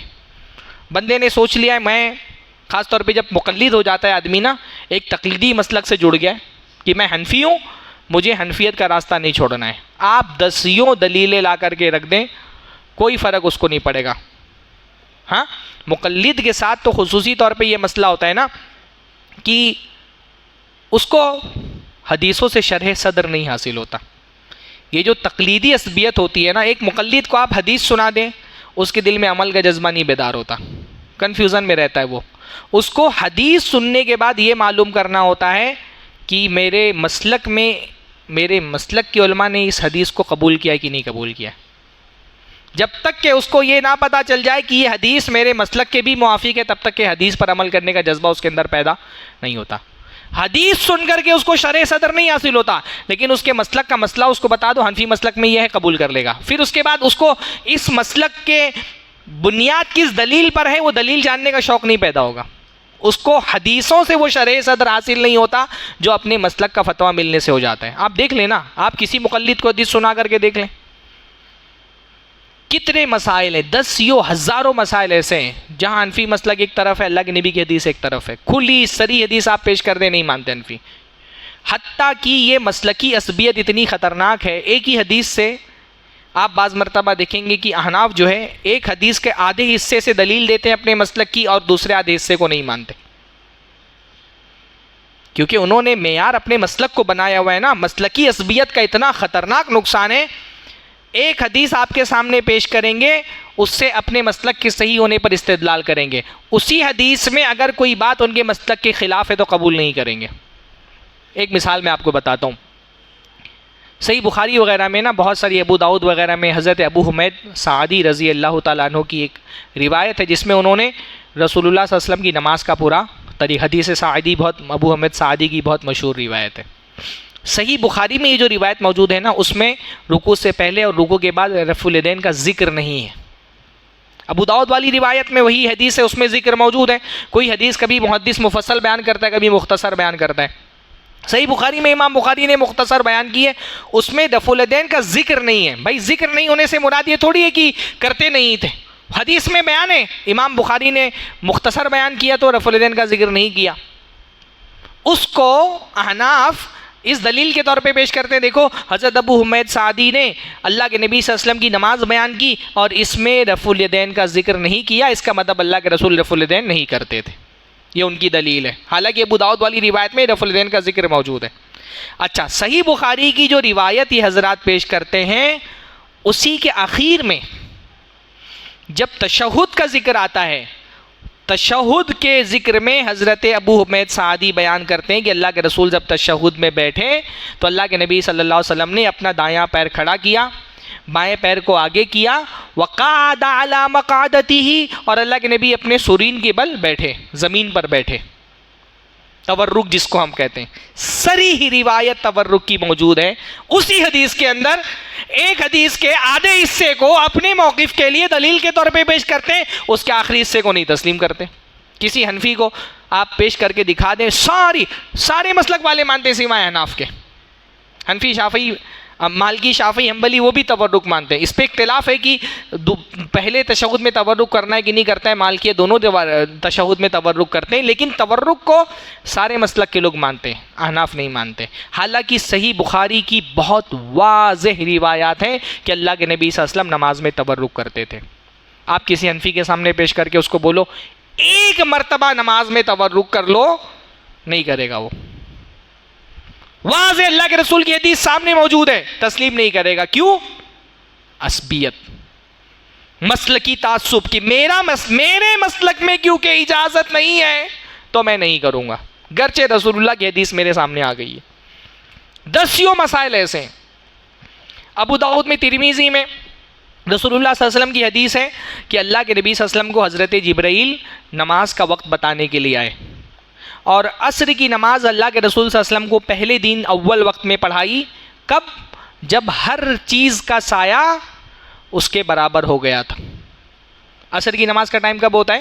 جیسے مان لیجئے کہ یہ بوتل ہے، اس بوتل کا زوال کے وقت کوئی سایہ نہیں ہے نا، اور جب اس کا سایہ ایک مثل اس کے برابر ہو جائے تو اس کو کیا کہتے ہیں؟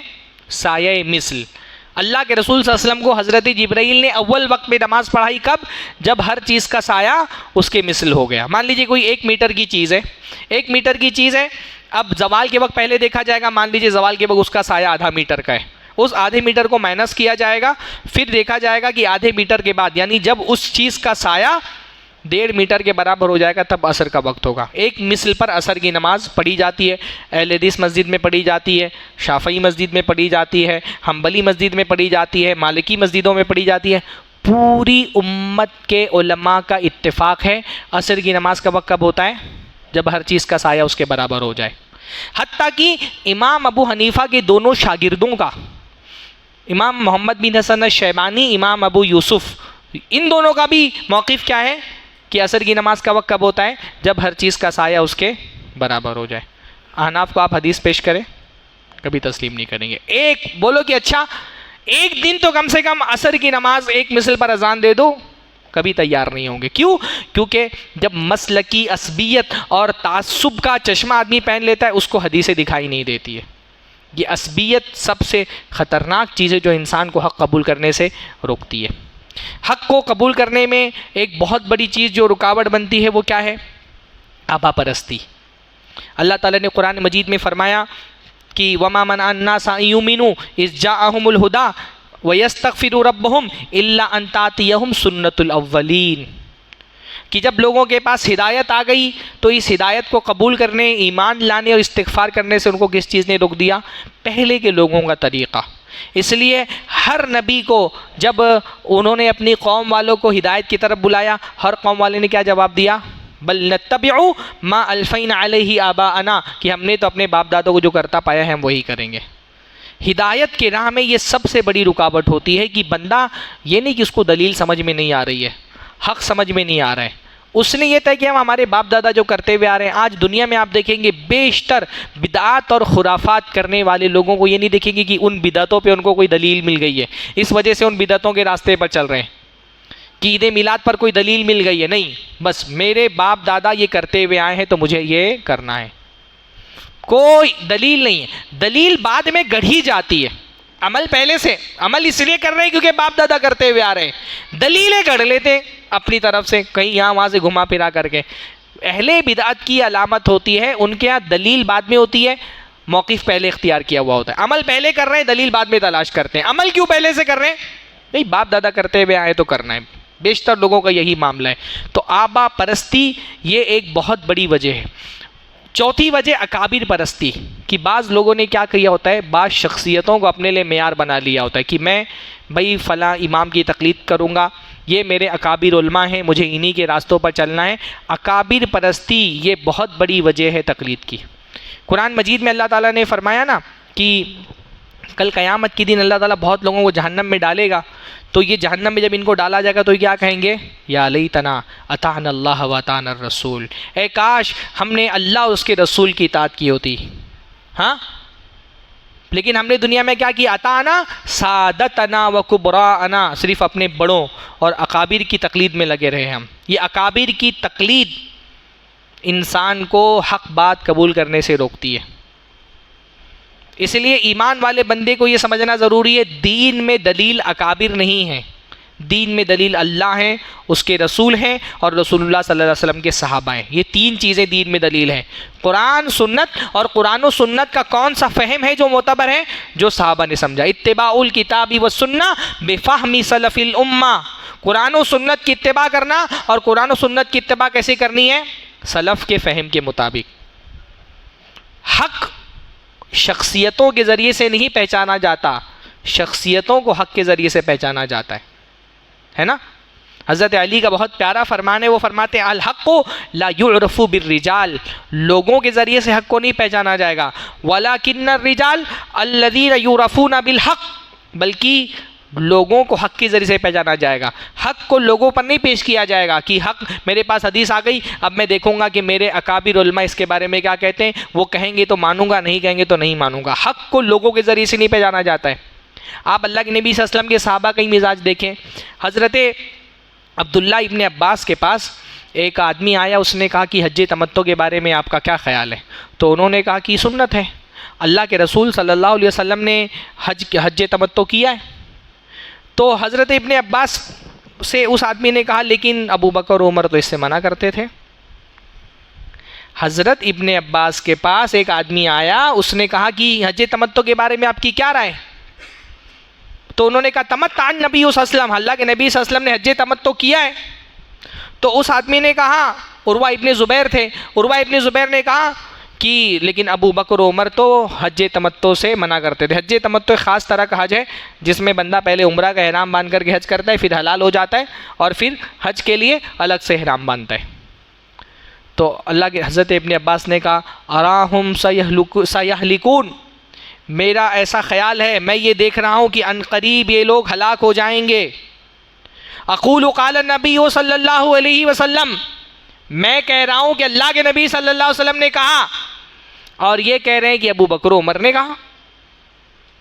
اللہ کے رسول صلی اللہ علیہ وسلم کی حدیث آنے کے بعد حضرت ابو بکر و عمر کا مقام بہت بڑا ہے، پر رسول اللہ کی حدیث ثابت ہونے کے بعد حضرت ابو بکر و عمر کے فتوے پر حضرت رسول اللہ کی حدیث نہیں چھوڑی جا سکتی. جب اللہ کے نبی صلی اللہ علیہ وسلم کی حدیث آنے کے بعد ابو بکر و عمر رضی اللہ عنہ کا قول نہیں اختیار کیا جا سکتا ہے، تو امام ابو حنیفہ، مالک، شافعی اور احمد ابن حنبل کا قول کیسے اختیار کیا جا سکتا ہے؟ ہاں، تو یہ شخصیات کو معیار بنا لینا. اسی طرح سے حق کے راستے میں ایک رکاوٹ بہت بڑی ہوتی ہے نا کہ بعض مرتبہ آدمی حق سننے کے لیے تیار نہیں ہوتا ہے. اس کے ذہن میں یہ بات ڈال دی گئی ہوتی کہ فلاں لوگ گمراہ ہیں، ان کو سنو مت، ان کی مجلسوں میں مت جاؤ، ان سے سلام مت کرو، یہ بات کریں تو ان کی چہرے سے منہ موڑ لو اپنا. حق کو سننا یہ بھی بہت ضروری ہے. لیکن بعض مرتبہ کیا ہوتا ہے، اللہ تعالیٰ نے قرآن مجید میں حضرت نوح علیہ السلام کے قوم کے کافروں کے بارے میں کیا فرمایا؟ یجعلون اصابعہم فی آذانہم، کہ جب حضرت نوح علیہ السلام ان کو ہدایت کی دعوت دیتے تھے وہ اپنے کانوں میں انگلیاں ٹھوس لیتے تھے. جو لوگ جہنم میں جائیں گے ان جہنمیوں کے بارے میں اللہ تعالیٰ نے قرآن مجید کے اندر فرمایا کہ جہنم میں پہنچنے کے بعد وہ کہیں گے کہ اگر ہم نے سنا ہوتا اور غور و فکر کیا ہوتا تو ہم آج جہنم میں نہیں ہوتے. تو حق کو سننا بھی بہت ضروری ہے. اس لیے آپ دیکھیں گے کہ بہت سارے گمراہ عوام کو ان کے اہل علم نے، ان کے اکابر نے اہل حق کو سننے سے روک دیا ہوتا ہے. ان کی مجلسوں میں مت جاؤ، ان سے بات مت کرو، یہ ان کا سلام کا جواب دو گے تمہارا نکاح ٹوٹ جائے گا، ان سے مصافحہ کرو گے، ان کی جنازے کی نماز پڑھو گے، اسلام سے مرتد ہو جاؤ گے، فارغ ہو جاؤ گے. تو اہل حق کو سننے سے روکنا یہ بھی لوگوں کی گمراہی کا ایک بہت بڑا سبب ہوتا ہے. گمراہی کا ایک بہت بڑا سبب ہوتا ہے کہ دین آدمی جاہل لوگوں سے لینا شروع کر دے. بہت سارے لوگ اس لیے گمراہ ہوتے ہیں کہ ان کو پتہ ہی نہیں کہ دین کن لوگوں سے لینا ہے. ان کا سورس جو ہے نا دین لینے کا، اس لیے حضرت عبداللہ ابن سیرین نے کہا نا ان ھذا العلم دین فانظروا امن تاخذون دینکم، کہ یہ جو علم ہے یہ دین ہے، تو تم دیکھو کہ تم اپنا دین کن سے لے رہے ہو. آج کے زمانے میں گمراہی کا بہت بڑا سبب یہ بھی ہے کہ بندہ معتبر مستند اہل علم کو سننے کے بجائے جس کی بات اچھی لگ رہی ہے اس کو اپنا امام بنا لے رہا ہے. جو لچھے دار تقریر کر رہے، انجینئر ہو، ڈاکٹر ہو، ایڈوکیٹ ہو، دین کا کوئی علم نہیں ہے لیکن تقریر سننے میں مزہ آ رہا ہے اس کے.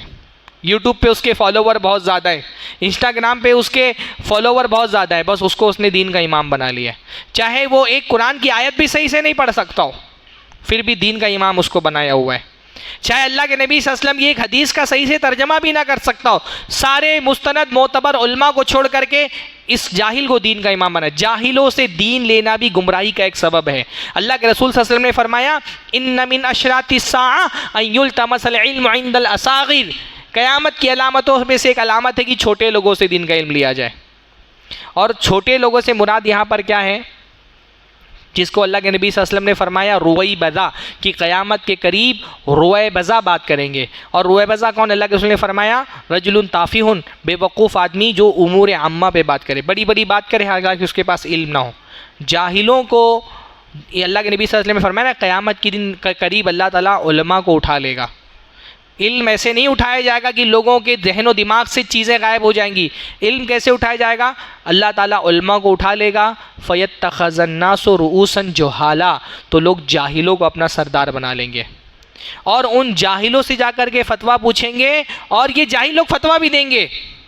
فَضَلُّوا وَأَضَلُّوا، یہ خود بھی گمراہ ہوں گے اور دوسروں کو بھی گمراہ کریں گے. اس لیے یہ سمجھنا بہت ضروری ہے کہ یہ دین اللہ تعالیٰ نے قیامت تک اس کی حفاظت کی ذمہ داری لی ہے، اور یہ حفاظت کی ذمہ داری اللہ تعالیٰ نے معتبر اہل علم کے کندھوں پر ڈالی ہے. تو دین میں دین کا علم حاصل کرنے کے لیے سب سے پہلے یہ سمجھنا ضروری کہ کون سے لوگ ہیں جو دین کے معتبر اور مستند علماء ہیں. ان کو چھوڑ کر کے اگر جاہلوں کو سردار بنایا جائے، ان سے دین لیا جائے تو بندہ گمراہ ہو جائے گا. اسی طرح سے جاہلوں کے ایک آخری بات میں بولتا ہوں کہ صراط مستقیم سے گمراہی کا ایک بہت بڑا سبب ہوتا ہے تکبر. تکبر بہت سارے لوگوں کو ہدایت بالکل واضح ہو جاتی ہے، حق بات سمجھ میں آ جاتی ہے، لیکن پھر بھی اپنی غلطی کو تسلیم کر لینے کی جرأت ان کے اندر نہیں ہوتی ہے. تکبر ان کو انا روک لیتی ہے کہ بھئی غلط بات تھی، میں 20 سال 30 سال 40 سال سے ایک راستے پر چل رہا تھا، یہ راستہ غلط تھا، میرا عقیدہ غلط تھا، میرا عمل غلط تھا. اس کے باوجود اگر میں نے سامنے والے کی بات تسلیم کر لی، اس کا مطلب میں اپنی غلطی تسلیم کر رہا ہوں. اپنی غلطی تسلیم کرنے کی جرأت نہیں ہوتی، تکبر کی وجہ سے آدمی حق قبول کرنے سے رک جاتا ہے. ابلیس کو دیکھیں، ابلیس کیوں گمراہ ہوا؟ ہاں، تکبر، گھمنڈ. تکبر صرف اپنے آپ کو بڑا سمجھنے کا نام نہیں ہے. تکبر، اللہ کے نبی صلی اللہ علیہ وسلم نے ایک مرتبہ ایک صحابی نے پوچھا نا اللہ کے رسول صلی اللہ علیہ وسلم، ہر آدمی چاہتا ہے کہ اس کا کپڑا، اس کے جوتے اچھے ہوں، تو کیا یہ تکبر ہے؟ رسول اللہ نے فرمایا یہ تکبر نہیں ہے.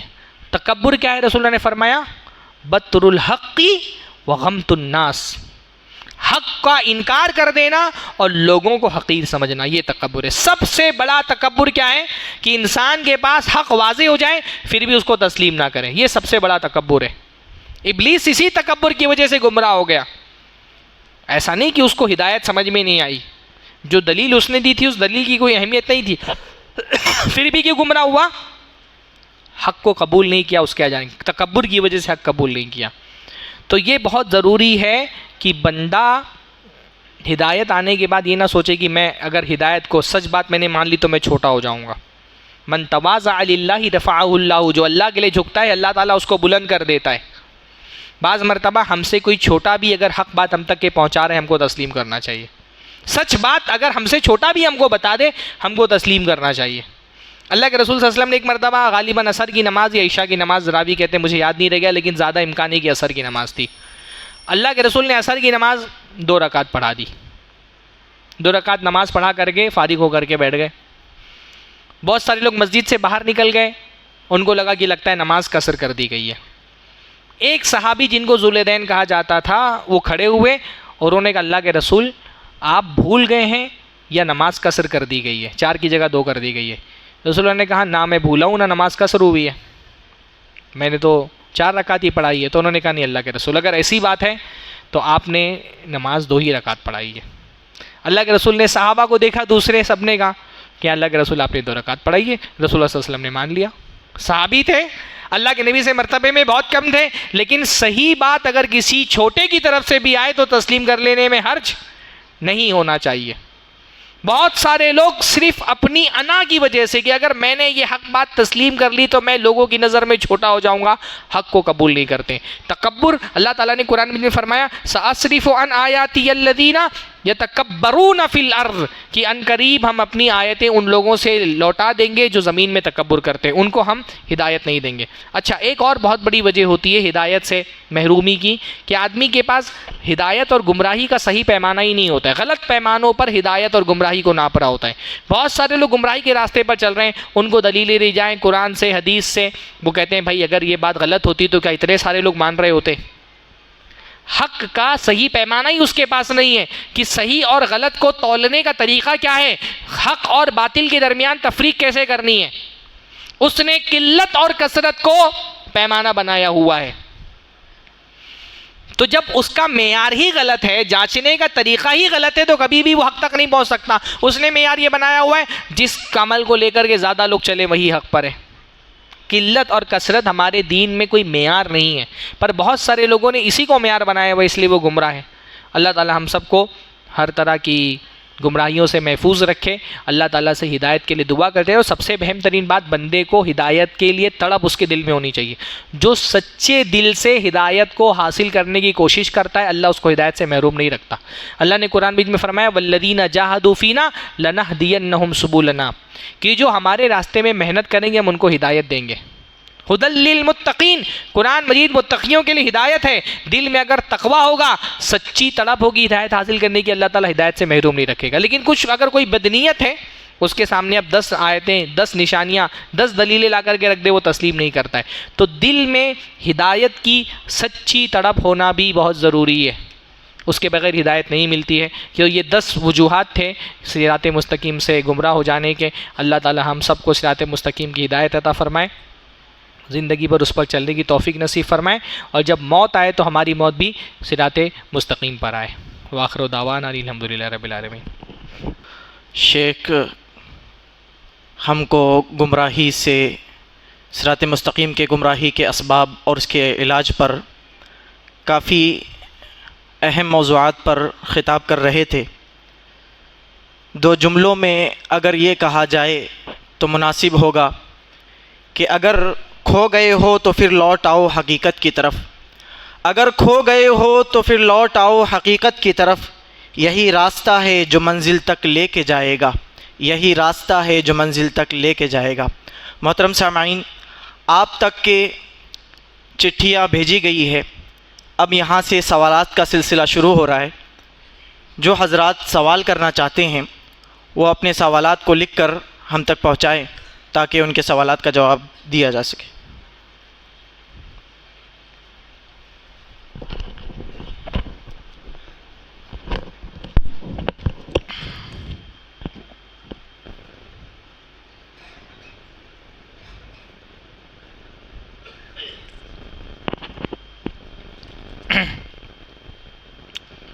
نکاح کس نیت سے کیا جائے؟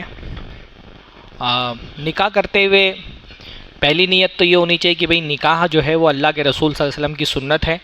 صرف اللہ کے رسول کی نہیں، اللہ کے رسول سے پہلے آنے والے انبیاء کی بھی سنت ہے۔ اللہ کے نے فرمایا النکاح من سنتی، نکاح میری سنت ہے۔ تو پہلی نیت تو یہ ہونی چاہیے کہ اللہ تعالیٰ اس نکاح کے ذریعے سے ہم تیرے نبی کی سنت پر عمل کر رہے ہیں، تو سنت پر عمل کی ہم کو توفیق نصیب فرما۔ پھر نکاح کے وقت یہ بھی ایک نیت ہونی چاہیے کہ میں اپنی پاک دامنی کے لیے نکاح کر رہا ہوں، اپنے آپ کو گناہ سے بچانے کے لیے نکاح کر رہا ہوں، ہے نا۔ اللہ کے نبی صلی اللہ علیہ وسلم نے فرمایا کہ اللہ تعالیٰ 3 لوگوں کی اللہ تعالیٰ مدد کرتا ہے ثلاث حق علی اللہ عونہم، کہ 3 لوگوں کی اللہ تعالیٰ پر مدد کرنا واجب ہے، اور ان میں سے ایک آدمی کون ہے؟ الناح کے الذی یرید العفاف، ایسا نکاح کرنے والا جو نکاح کے ذریعے سے پاک دامن رہنا چاہ رہا ہے، تو اللہ تعالیٰ اس کی بھی مدد کرتا ہے۔ تو یہ بھی نیت ہونی چاہیے کہ میں ایک حلال کے ذریعے سے اپنے آپ کو حرام سے بچانا چاہ رہا ہوں۔ جب یہ نیت ہوتی ہے تو بندے کے لیے حلال باعث ثواب ہو جاتا ہے، جو رسول اللہ صلی اللہ علیہ وسلم نے فرمایا کہ تم میں سے کسی آدمی کو اس کی ہم بستری پر بھی ثواب دیا جاتا ہے۔ تو صحابہ نے کہا اللہ کے رسول وہ تو ہم اپنی ضرورت کے لیے کرتے ہیں، اپنی شہوت پوری کرنے کے لیے، تو رسول اللہ نے فرمایا اگر یہ شہوت حرام جگہ سے پوری کرتے تو گناہ ملتا کہ نہیں ملتا؟ تو فرمایا ضرور ملتا۔ تو کہا جب تم نے حلال ضرورت پوری کرنے کے لیے ایک حلال راستہ اختیار کیا ہے تو اس پر تم کو ثواب بھی ملے گا۔ تو اپنا عفاف اور پاک دامنی اس کی نیت بھی ہونی چاہیے۔ تیسری نیت یہ ہونی چاہیے کہ اللہ تعالیٰ اس نکاح کے ذریعے سے مجھے ایسے نیک صالح اولاد عطا فرمائے جو میرے لیے دنیا اور آخرت میں کامیابی کا باعث بنے۔ اچھی اور صالح اولاد کی تمنا کرنا یہ بھی نکاح کے لیے ایک نیت ہونی چاہیے۔ حضرت عمر کہتے تھے نا کہ میں اپنے آپ کو ہم بستری پر مجبور کرتا ہوں، یعنی مجھے اتنی چاہت نہیں ہوتی کبھی کبھی ہم بستری کی، پھر بھی میں اپنے آپ کو مجبور کرتا ہوں تاکہ میرے ذریعے سے وہ ذریت اللہ تعالیٰ پیدا کرے جو اللہ تعالیٰ کی عبادت کرے۔ صرف اولاد کی چاہت میں کہ زیادہ سے زیادہ اولاد ہو جو میرے مرنے کے بعد میرے لیے آخرت کا ذخیرہ بنے، میری قیامت کے لیے میرا سرمایہ بنے نیکی کا۔ تو نیکی کا ایک وجہ یہ بھی ہونی چاہیے۔ قرآن مجید میں اللہ تعالیٰ نے جہاں فرمایا نا کہ کیسے قرآن کی وہ آیتیں حافظ نہیں ہونے کا یہی پرابلم ہوتا ہے کہ آیتیں جلدی یاد نہیں آتی ہیں۔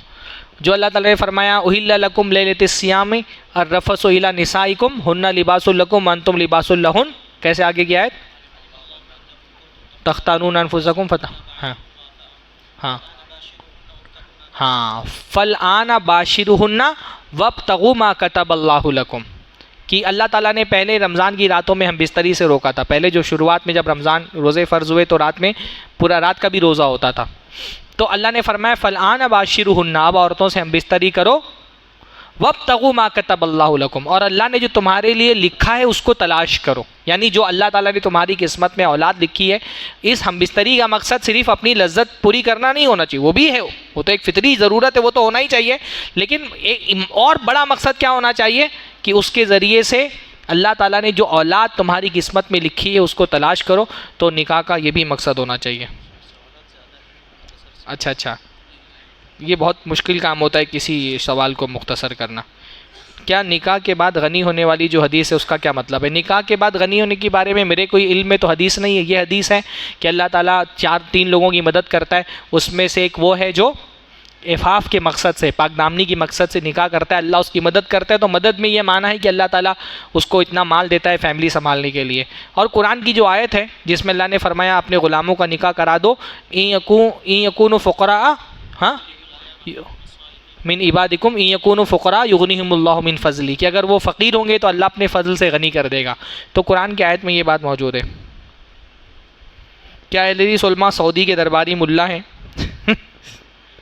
آپ کو کیا لگتا ہے؟ میں بول دوں گا ہاں۔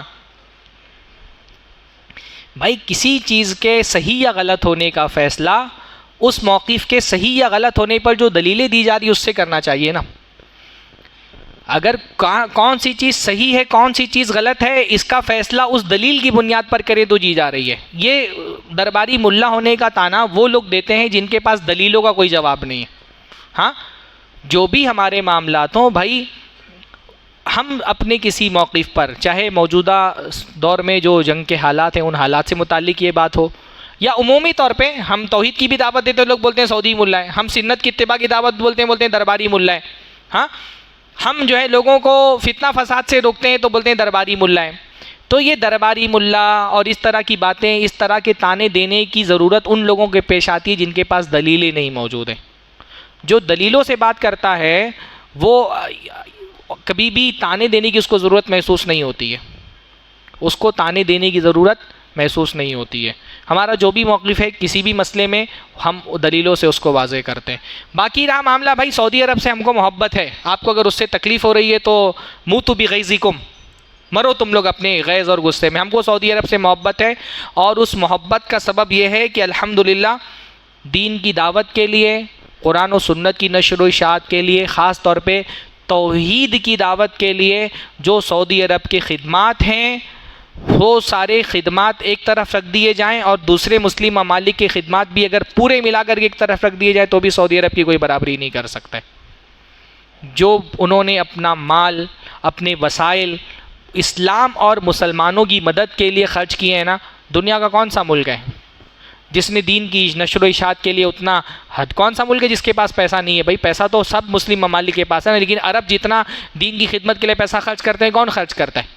ہاں، صرف ایک جو قرآن پرنٹنگ پریس ہے شاہ فہد کے نام سے، شاہ فہد قرآن پرنٹنگ پریس، صرف اس کی قرآن کے حوالے سے جو خدمات ہے، آپ میں سے کون سا ایسا آدمی جس نے سعودی سے چھپا ہوا قرآن نہیں پڑھا ہے؟ ہاں، کتنے لوگ ہیں جنہوں نے سعودی سے چھپا ہوا قرآن دیکھا ہے؟ ہاں، ہاتھ اٹھائیے. کروڑوں کی تعداد میں ہر سال صرف قرآن شائع ہوتا ہے. تو تقریباً دنیا کی ہر زندہ زبان میں ترجمے کیے گئے قرآن مجید کے، تفاسیر شائع کی جاتی ہیں. لاکھوں کی تعداد میں ہندوستان سے طلبہ کو بلا کر کے دین کا علم حاصل کرنے کے لیے سعودی عرب باقاعدہ وظیفے دے کر کے دین کا علم کی نشر و اشاعت کر رہا ہے. آج ہندوستان میں بیٹھ کر کے جو لوگ سعودی عرب کو گالیاں دے رہے ہیں وہ تک کہ سعودی عرب سے دین کا علم سیکھ کر کے آئے ہیں. آج وہ بولنے کے لائق اس لیے ہوئے کیونکہ سعودی عرب نے اپنے پیسے سے ان کو پڑھایا ہے. چاہے وہ منظور نعمانی کا بیٹا ہو سجاد نعمانی، چاہے وہ عنایت اللہ سبحانی کا بیٹا ہے غازی محی الدین، ہاں، جتنے بھی لوگ آج سعودی عرب کو یہاں بیٹھ کر کے گالیاں دے رہے ہیں ان کو اپنے پیسے پہ اپنے خرچ پر سعودی عرب نے پڑھایا ہے. یہ ایران سے تھوڑی پڑھ کر کے آئے. آج جو ایران کی حمایت میں بڑی بڑی باتیں کرتے ہیں ان کو سعودی عرب نے اپنے پیسے دے کر کے اپنے مدرسوں میں پڑھایا ہے. چاہے یہ سلمان ندوی ہو، چاہے یہ غازی محی الدین ہو، چاہے یہ سجاد نعمانی ہو، یہ سب سعودی عرب کی یونیورسٹی سے پڑھے ہوئے لوگ ہیں. مسلمان کی تعلیم کے لیے، مسلمانوں کی معیشت کو مضبوط کرنے کے لیے سعودی عرب کتنا پیسہ خرچ کرتا ہے. آج ہندوستان کی مسلمانوں میں، پاکستان کی مسلمانوں میں، بنگلہ دیش، سری لنکا کے مسلمانوں میں جو خوشحالی ہے، اس خوشحالی کے پیچھے اربوں کا پیسہ ہے الحمدللہ. ہاں، تو بہرحال اب وہ اگر کسی کو ہم کو ہمارے ہم مسلک ہونے کی وجہ سے اگر تم رافضیوں سے محبت کر سکتے ہو تو ہم موحدوں سے محبت نہیں کر سکتے. ہاں، اور اگر سعودی ملا ہونا ہے ہم تو سعودی کا درباری ملا ہونا ایرانی کے درباری ملا ہونے سے زیادہ بہتر ہے. ہاں، اگر ہم سعودی کے درباری ملا ہیں تو سعودی کا درباری ملا ہونا رافضیوں کے طوطے ہونے سے بہتر ہے. یہاں بیٹھ کر کے رافضیوں کی حمایت کریں آپ، اللہ کے نبی صلی اللہ علیہ وسلم کے صحابہ کو گالیاں دینے والوں کو گلے لگائیں، قرآن کو محرف ماننے والوں اور یہ کہنے والوں کا کہ ہمارے امام مہدی آئیں گے تو حضرت ابو بکر عمر کو نعوذ باللہ سولی پر چڑھا دیں گے زندہ کر کے دوبارہ، اور حضرت عائشہ پر کوڑے لگائیں گے، ایسے عقیدے رکھنے والوں کا طوطا بننے سے بہتر ہے سعودی عرب کا درباری ملا بننا الحمدللہ. کیا یہ کیا داڑھی کو تراشنا جائز ہے؟ نہیں جائز ہے بھائی. رسول اللہ صلی اللہ علیہ وسلم نے فرمایا کہ داڑھی کو بڑھاؤ اور مونچھوں کو کاٹو.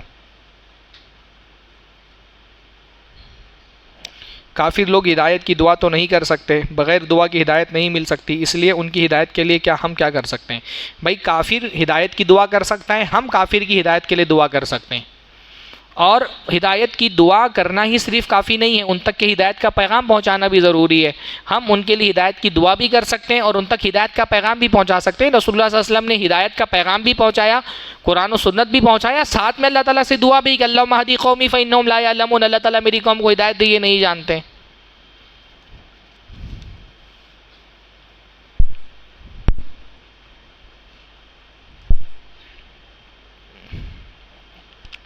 موصوف جو لوگ اہل حدیث ہیں ان کے اندر توحید، نماز کے علاوہ بہت زیادہ گمراہی آ گئی ہیں، مثلا جیسے شادی، تجارت، آپس میں اختلاف، ان تمام چیزوں کو بھی گمراہی ہے. اس پر بھی روشنی ڈالیں تاکہ اہل حدیث کی گمراہی ختم ہو. ظاہر سی بات ہے بھائی، ہدایت ایمان کا بھی نام ہے اور ہدایت عمل صالح کا بھی نام ہے. ہدایت جو ہے وہ نے کہا نا کہ ہدایت عقیدے کی ہدایت بھی ہوتی ہے اور ہدایت عمل کی بھی ہدایت ہوتی ہے. تو اللہ تعالیٰ سے عقیدے کی بھی ہدایت مانگنی چاہیے اور عمل صالح کے لیے بھی ہدایت مانگنی چاہیے. رسول اللہ صلی اللہ علیہ وسلم اللہ تعالیٰ سے عقیدے کی بھی ہدایت مانگتے تھے، عمل کی بھی ہدایت مانگتے تھے. اللہ کے نبی صلی اللہ علیہ وسلم کی دعاؤں میں سے ایک دعا ہے اللہم انی اسألک فعل الخیرات و ترک المنکرات. اللہ تعالیٰ میں تجھ سے نیک کاموں کے کرنے کی ہدایت طلب کرتا ہوں اور گناہوں سے بچنے کی ہدایت طلب کرتا ہوں. اللہ کے نبی صلی اللہ علیہ وسلم قرآن مجید میں حضرت ابراہیم کی دعا ہے ربی جعلنی مقیم الصلاۃ، اللہ تعالیٰ مجھے نماز کا پابند بنا دے.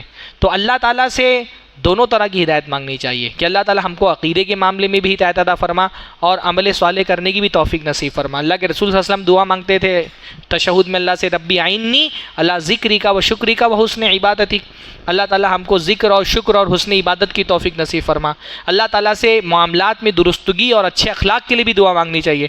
اللہ کے نبی کی دعا میں سے ایک دعا ہوتی تھی اللہ انت حسنت خلقی فاحسن خلقی، اللہ تعالیٰ تو نے میری تخلیق اچھی کی ہے تو میرے اخلاق بھی اچھے کر دے۔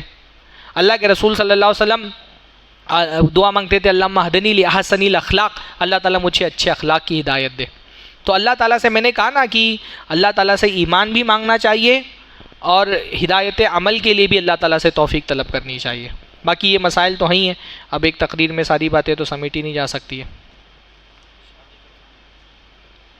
شادی کا کھانا کیسا ہے؟ اگر وہ کھانا گھر پر بھیج دے تو کیا کھانا چاہیے یا نہیں؟ میرے خیال سے میں اس سے پہلے والے پروگرام میں بھی اس کی وہ دے چکا ہوں۔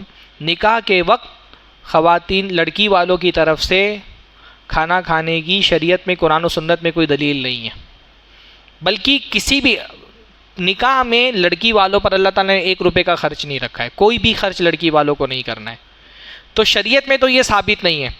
البتہ اگر کوئی کھلاتا ہے تو اہل علم اس کو اس لیے روکتے ہیں کہ یہ سب شادی کے کھانے وغیرہ کی وجہ سے نکاح جو ہے نا وہ بہت مشکل ہوتا جا رہا ہے۔ بھائی کسی بھی خوشی کے وقت اگر کوئی کچھ کھلانا چاہے نا تو کھانا کھلانا ایک معاملات کے قبیل سے ہے، اس کو منع نہیں کر سکتے، لیکن ان سارے کاموں کی وجہ سے کیا ہو رہا ہے، نکاح ایک بوجھ بن گیا ہے معاشرے کے اندر، اور اس بوجھ کی وجہ سے لڑکیوں کی شادیاں مشکل ہو گئی ہیں، نکاح میں بہت ساری پریشانیاں آ رہی ہیں۔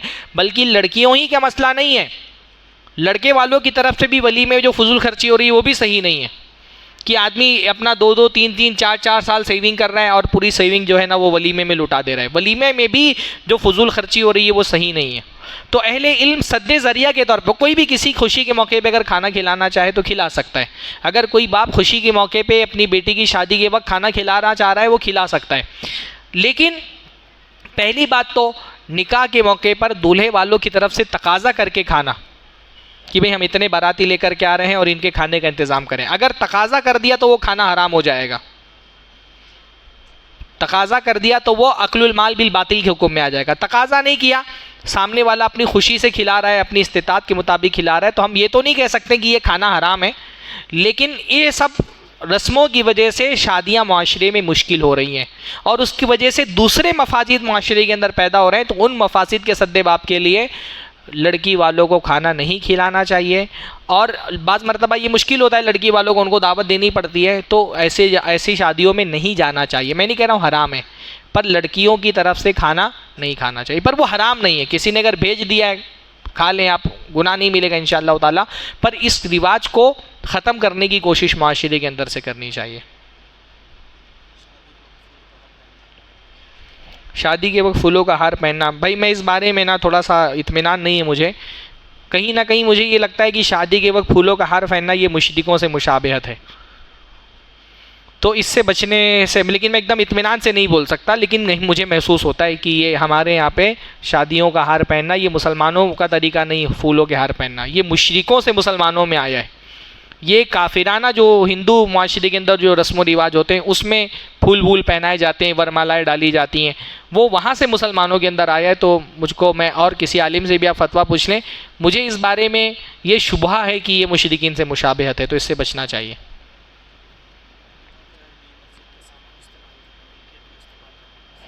بنا کرائے دیے مسجد کی ملکیت کا استعمال کرنا کیسا ہے؟ یہ بہت مجہول قسم کا سوال ہے، یہ بہت مجہول قسم کا سوال ہے، اس لیے کیونکہ کون سا سامان استعمال کر رہا ہے، کیوں استعمال کر رہا ہے، جب تک یہ تفصیل نہ پتہ ہو اس کے وہ حلال و حرام نہیں بول سکتے۔ مسجد کے سامان کا مالک کوئی نہیں ہوتا ہے، پر مسجد کے سامان کے مالک کے قائم مقام ہوتا ہے مسجد کا متولی۔ کون سا سامان استعمال کر سکتے نہیں کر سکتے، اب مسجد کا تو کوئی مالک نہیں ہے، تو کون فیصلہ کرے گا اس کا کہ استعمال کر سکتے ہیں کہ نہیں کر سکتے ہیں؟ اجازت دینے کا اختیار کس کے پاس ہے؟ کسی بھی چیز کو استعمال کی اجازت دینے کا اختیار یا تو اس کے مالک کے پاس ہوتا ہے، جو مالک کے قائم مقام ہو۔ مالک کے قائم مقام ولی، وسی ناظر، ولی، وسی، اور ولی کا مطلب کیا ہوتا ہے؟ جیسے ایک بچے کا کوئی سامان ہے تو بچے کا سامان بچہ تو استعمال کی اجازت نہیں دے سکتا ہے، تو جو اس کا ولی ہوگا، گارجین، وہ اجازت دے سکتا ہے۔ ولی، وسی، وکیل اور ناظر، یہ 4 لوگ دے سکتے ہیں۔ تو ناظر کا مطلب ہوتا ہے ٹرسٹی، ٹرسٹی اگر مصلحت میں سمجھتا ہے کہ کسی انسان کو مسجد کا کوئی سامان استعمال کے لیے ہم دے سکتے ہیں، مسجد کی مصلحت میں ہے وہ، اور وہ اجازت دے دے کہ بھائی بغیر کرائے کے تم استعمال کرو، تو استعمال کر سکتے ہیں، کوئی حرج کی بات نہیں ہے، لیکن وہ مصلحتوں پہ ڈیپینڈ کرتا ہے۔ اللہ کے رسول صلی اللہ علیہ وسلم کے زمانے میں عام طور پہ آپ دیکھیں گے کہ جو کنوارے لوگ ہوتے تھے وہ مسجد کے اندر ہی رہتے تھے، کنوارے لوگ اپنے گھروں پہ نہیں جاتے تھے۔ اللہ کے نبی کے زمانے میں شادی شدہ آدمی جاتا تھا گھر، کنوارے لوگ مسجد میں ہی رہتے تھے۔ تو اگر جو مسجد کے ٹرسٹی ہیں، وہ مسجد کے قائم مقام ہے، مالک کے قائم مقام ہے، وہ اگر مصلحت کے تحت دیکھتے ہیں کہ کسی چیز کو اجازت استعمال کرنے کی وہ اجازت دیتے ہیں، کوئی آدمی ہے اس کے پاس رہائش کا انتظام نہیں، اس کو اجازت دے دی کہ بھائی مسلمان ہے، مسلمان کی مدد کرنا ثواب کا کام ہے، تو مسجد میں آ کر کے سو جاؤ، مسجد کا پنکھا چالو کر لو، اگر ٹرسٹیوں کی طرف سے اجازت ہے تو استعمال کرنے میں کوئی حرج کی بات انشاءاللہ تعالی نہیں ہے۔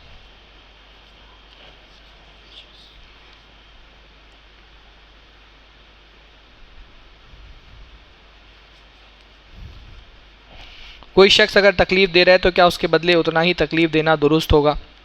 بھائی ظلم کا بدلہ بندہ اتنا اپنے اوپر اس کے جو ظلم ہوا ہے تو ظلم کا بدلہ لے سکتا ہے وہ، قرآن حدیث کا۔ اب یہ بھی اس طرح کے سوال بہت مجہول ہوتے ہیں، میں بھی بول دوں اجازت ہوگی، پتہ نہیں کس طرح کی تکلیف ہے اور آپ کس طرح کی تکلیف دینا چاہ رہے ہیں۔ اصولی بات میں بتاتا ہوں کہ شریعت میں ظلم کا بدلہ لینے کی اجازت ہے، لیکن معاف کر دینا بہتر ہے، معاف کرنے والے بہتر ہوتے ہیں۔ اتنی بات میں کہوں گا، یہ نہیں بول رہا ہوں آپ سے کہ آپ جا کر کے تکلیف دیں اس کو اتنی، بس شریعت میں اب یہ پتہ نہیں کس طرح کی تکلیف دینے کی بات ہو رہی ہے، کس طرح کا بدلہ لینے کی بات ہو رہی ہے، تو میں آپ کو تو نہیں کہہ رہا ہوں کہ آپ جا کر کے بدلہ لیں، بس شریعت کا ایک اصول ہے کہ کسی کے اوپر کوئی ظلم ہوا ہے تو اتنا بدلہ لے سکتا ہے، معاف کر دینے میں بہتری ہے۔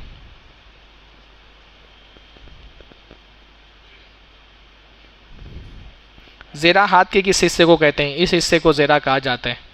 تو حدیث میں جو آتا ہے تو اس میں ہاتھ کے اوپر ہاتھ رکھنے کی دو کیفیتیں ہیں، ایک تو یوں ہاتھ کے اوپر ہاتھ رکھنا زیرہ کے اوپر زیرہ، اور دوسرا کہ یہ جو دونوں کڑی کے جوڑ ہیں کلائی کے، تو ان جوڑوں کو آپس میں رکھنا، اس کو کہا جاتا ہے۔ دونوں طریقے ثابت ہے، زیرہ یہاں سے یہاں تک کے ہے ہاتھ کو کہا جاتا ہے، ہاں یہ یہاں سے لے کر کے یہ جو کیا کہتے ہیں اس کو کونی تک کے حصے کو کہا جاتا ہے۔ کیا 2 رکعت نماز والی تورک کی کوئی صحیح حدیث ہے؟ حضرت عمر کی ایک روایت ہے خلافیات بہقی میں، انہوں نے 2 رکعت کی نماز میں تورک کیا اور کہا کہ اللہ کے رسول صلی اللہ علیہ وسلم نے ایسے تورک کیا۔ جمعہ کی نماز کا وقت کیا ہے جو ظہر کی نماز کا وقت ہے؟ کیا نماز بغیر ٹوپی کی کوئی صحیح حدیث ہے؟ بھائی ٹوپی اللہ کے رسول صلی اللہ علیہ وسلم پہنتے تھے، لیکن ٹوپی پہننے کے لیے کوئی خصوصی نماز میں ٹوپی پہننا اس کی کوئی حدیث ہی نہیں ہے۔ نماز میں ٹوپی پہننا چاہیے یا پہننے سے بہت زیادہ ثواب ملتا ہے، اس طرح کی کوئی حدیث نہیں ہے۔ جیسے مسواک بھی اللہ کے نبی کی سنت ہے، اور نماز کو مسواک سے اللہ کے رسول نے جوڑا ہے، وضو سے جوڑا ہے اللہ کے رسول صلی اللہ علیہ وسلم نے۔ اللہ کے رسول نے فرمایا لولا نشق علی امتی لامرتم بالسواک مع کل وضوء، کہ اگر مجھے اپنی امت پر خوف نہیں ہوتا تو میں ہر وضو، بلکہ بعض روایتوں میں آتا ہے ہر نماز میں مسواک کا حکم دیتا۔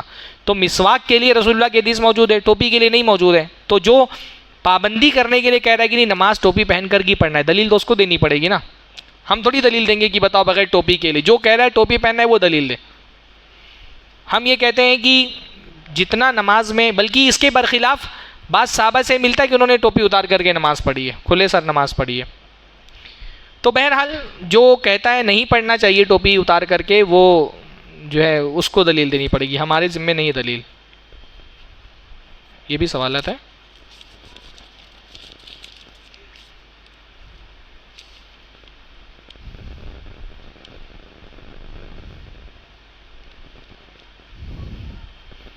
سورت نمبر 15 آیت نمبر 9 کا ترجمہ یوں ہے، ہم نے ہی ذکر کو نازل کیا ہے، ہم ہی اس کی حفاظت کریں گے۔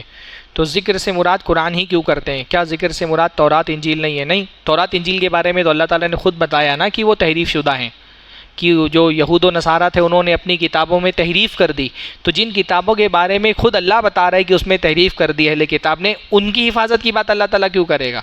اور وہ تو وہ چیزیں جو کتابیں منسوخ ہو چکی ہیں، ان کی حفاظت کرنے نہیں کرنے سے اس آیت کا کیا تعلق ہو سکتا ہے؟ قرآن مجید میں اللہ تعالیٰ نے ذکر جب بھی کہا ہے تو اس سے مراد قرآن ہی ہے۔ بہت ساری قرآن کی آیتیں ہیں، جیسے وَلَقَدْ يَسَّرْنَا الْقُرْآنَ لِلذِّكْرِ، اور بھی قرآن مجید کی ایسی آیتیں جس میں ذکر سے مراد اللہ تعالیٰ نے قرآن کا ہے۔ اور اِنَّا نَحْنُ نَزَّلْنَا الذِّكْرَ وَإِنَّا لَهُ لَحَافِظُونَ، آپ قرآن کا پورا کانٹیکسٹ آپ دیکھیں گے تو بعد سمجھ میں آئے گا کہ یہاں پہ قرآن ہی مراد ہے۔ تورات و انجیل کو تو خود اللہ نے بتا دیا کہ ان کے اہل کتاب نے اس میں تحریف کر دی ہے، تبدیلی کر دی ہے۔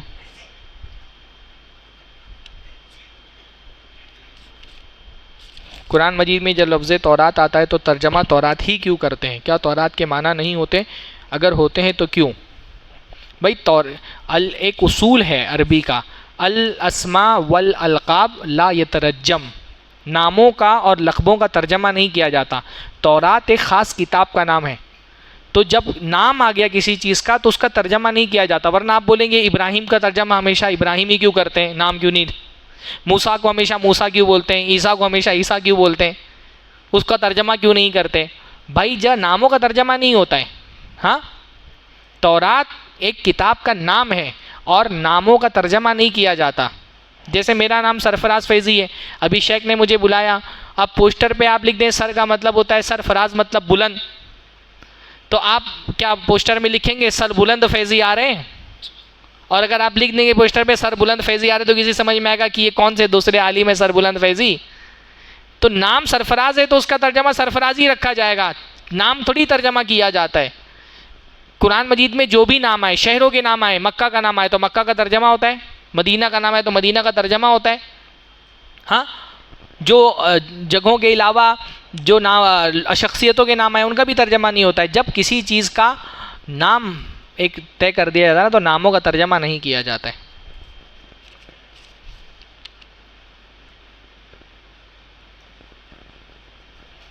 قرآن مجید میں بار بار بنی اسرائیل آیا ہے اور یہودی اور نصرانی آیا ہے۔ دنیا میں یہودی نصرانی ہے مگر بنی اسرائیل کون ہے؟ دلیل کے ساتھ بتائیں۔ بھائی بنی اسرائیل سے مراد، یہ کہاں سے سوالات آ رہے ہیں؟ یہ بھائی جنہوں نے سوال کیا مجھ سے اکیلے میں ذرا آ کر کے ملے بعد میں، یہ ساری باتیں کہاں سے آپ کے ذہن؟ بنی اسرائیل جو ہے، بنی اسرائیل حضرت یعقوب علیہ السلام کی نسل کو کہا جاتا ہے۔ حضرت ابراہیم علیہ السلام کے دو بیٹے تھے، اسحاق اور اسماعیل۔ اسحاق کو حضرت ابراہیم علیہ السلام نے شام میں بسایا اور اسماعیل کو مکہ میں بسایا، اور اس کے بعد حضرت اسحاق سے بیٹے ہوئے یعقوب، یعقوب کا لقب تھا اسرائیل، اور انہی کی نسل کو بنی اسرائیل کہا جاتا ہے، اور یہی لوگ ہیں جن کو یہود بھی کہا جاتا ہے۔ بنی اسرائیل اصل میں یہود ہی کو کہا جاتا ہے۔ یہ الگ بات ہے آج کے زمانے کے جو یہودی ہے وہ حقیقت میں بنی اسرائیل میں سے نہیں ہیں، کیونکہ حضرت ابراہیم علیہ السلام تو عراقی تھے، عراق سے آئے تھے، یورپین نہیں تھے وہ۔ آج کے زمانے میں جو لوگ اپنے آپ کو یہودی کہتے ہیں وہ سب کے سب یورپین ہیں، آسٹریا سے، جرمنی سے آئے ہوئے ہیں۔ ان کی نسل جو ہے وہ گورے چمڑی والے اور نیلے آنکھوں والے جتنے بھی یہودی ہیں، یہ ان کا دعویٰ جھوٹا ہے کہ ہم حضرت ابراہیم علیہ السلام کی اولاد ہیں۔ یہ بنی اسرائیل سے نہیں ہے، یہ لوگ بعد میں جا کر کے انہوں نے یہودیت قبول کی ہے۔ بنی اسرائیل سے مراد حضرت یعقوب کی نسل ہے، اور انہی کو قرآن مجید میں بنی اسرائیل کہا گیا ہے۔ ہو گیا؟ لائیے جب تک کہ ٹائم ہے، جب ٹائم ہو جائے گا لائیے پورا دے دیجئے مجھ کو نا۔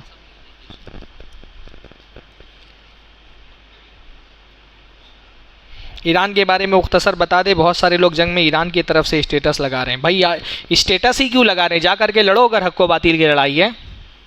جو لوگ یہ سمجھتے ہیں کہ اس وقت حق و باطل کی لڑائی ہو رہی ہے تو آپ صرف فیس بک پہ بیٹھ کر کے مجاہد کیوں بنے ہوئے ہیں؟ زیارت کا ویزا لو اور جا کر کے لڑو۔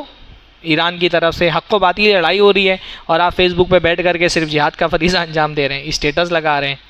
ہاں، یہ کوئی حق و باطل کی لڑائی نہیں ہے، سب کے اپنے اپنے مفادات کی لڑائی ہے۔ اسرائیل کے اس خلیج میں اپنے مفادات ہیں، امریکہ ایران کے اپنے مفادات ہیں۔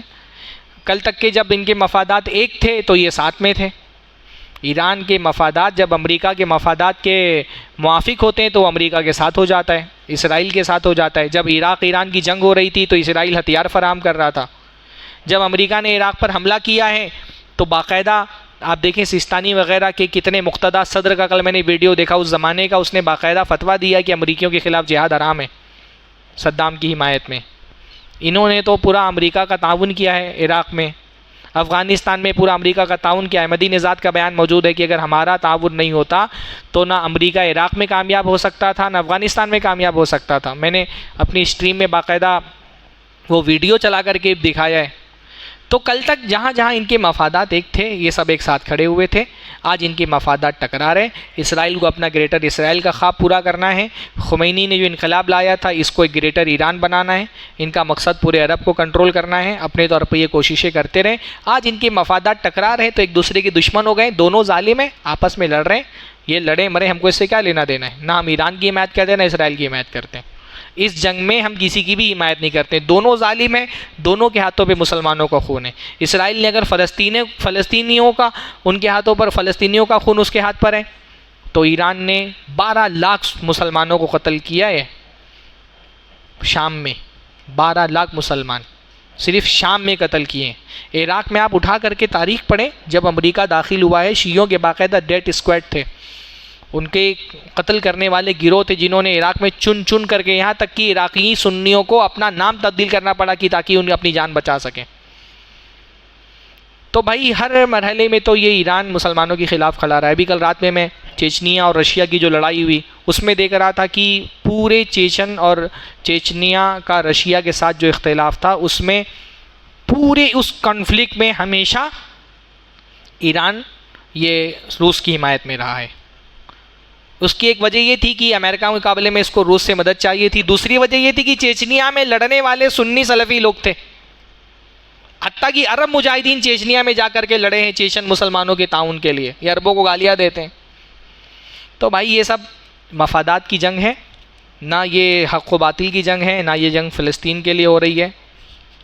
بارک اللہ فیک. چلیے ہو گیا ٹائم نا. تجارت میں کمیشن لینا کیسا ہے, ایک طرفہ دو طرفہ؟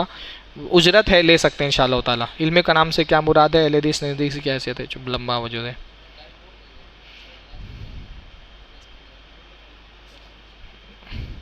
جو ضروری سوال ہے اس کا جواب دے دیتا ہوں میں. فیملی پلاننگ کن حالات میں کرنا جائز ہے؟ بھائی فیملی پلاننگ بس یہ کہ عورت کو اگر ڈیلیوری اور حمل میں کوئی شدید نقصان کا اندیشہ ہو تو اتنی تاخیر کر سکتے ہیں جتنی مصلحت ہے کہ بھی بچہ دودھ پی رہا ہے, یا عورت کو ابھی مان لیجئے کہ آپریشن ہوا ہے, یا اس کی صحت ابھی ایسی نہیں ہے کہ وہ حمل کی تکلیفیں جھیل سکے, تو تھوڑے 2 سال 3 سال 4 سال کا گیپ کرنا شرعی طور پہ بس اس کی اجازت ہے, اور ختم نہیں کر سکتے. کیا کسی غیر مسلم کو کافر بول سکتے ہیں؟ غیر مسلم کو کافر ہی بولتے ہیں. کافر کا مطلب ہی ہوتا ہے اسلام قبول نہیں کرنے والا.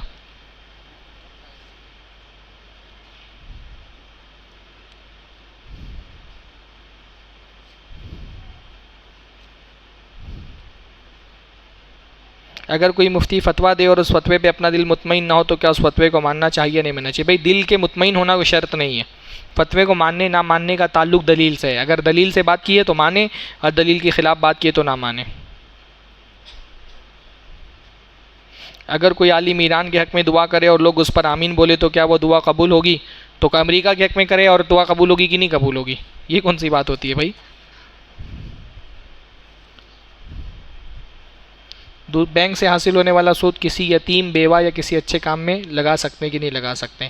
نہیں, دیکھیے بینک سے حاصل ہونے والا پیسہ آپ ایسی جگہ پر لگا دیں جو شدید ضرورت مند ہو, جو آدمی یعنی جس کے لیے ضرورت کی وجہ سے حرام حلال ہو گیا اس کو دے دیں. یہ سب سے اچھا طریقہ ہے کہ آپ کے لیے تو حرام ہے, جیسے کسی کی بہت بڑی بیماری ہے, صدقے کے ذریعے سے بھی اس کی بیماری کے علاج کا پیسہ وہ جمع نہیں کر پا رہے, اس کو دے دیں. اس کے لیے حرام حلال ہو چکا ہے, اس کو دے دیں آپ. دوسری شادی کے لیے بیوی یا گھر والوں کی اجازت لینا ضروری کی نہیں ضروری ہے؟ نہیں ضروری ہے بھائی. جس کو لگتا ہے اجازت لینا چاہیے اس کو کرنا ہی نہیں چاہیے. نماز میں تشہد کے بعد, اتحیات کے بعد درود پڑھنا کیسا ہے؟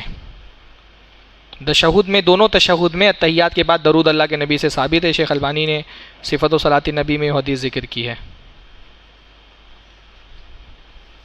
سمجھ میں نہیں آ رہا کیا سوال ہے یہ. مسجد کا پانی فری میں استعمال کرنا کیسا ہے؟ بالکل استعمال کریے بھائی, اگر مسجد کے ذمہ داران اجازت دے رہے ہیں تو.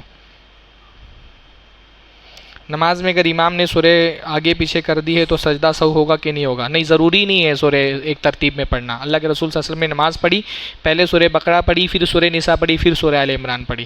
قرآن کی سورتوں کی ترتیبی کے بارے میں اختلاف ہے کہ یہ ترتیب توقیفی ہے کہ نہیں ہے. رسول اللہ صلی اللہ علیہ وسلم نے یہ ترتیب دی یا صحابہ نے اپنے اجتہاد سے ترتیب دیا؟ تو ترتیب سے پڑھنا لازم نہیں ہے. آج بھی دنیا میں بہت سارے علاقے میں ایسے ہیں جہاں ہدایت نہیں پہنچی ہے, تو ایسے لوگوں کے ساتھ کیا ہوگا؟ جن تک کہ اللہ تعالیٰ نے صاف صاف فرما دیا وَمَا كُنَّا مُعَذِّبِينَ حَتَّىٰ نَبْعَثَ رَسُولًا, ہم کسی کو عذاب نہیں دیں گے جب تک کہ ہم رسول نہ بھیج دیں. جن پر حجت تمام نہیں ہوئی, اللہ تعالیٰ قیامت کے دن ان کو الگ سے ان پر حجت تمام کرے گا اور ان کا امتحان لے گا.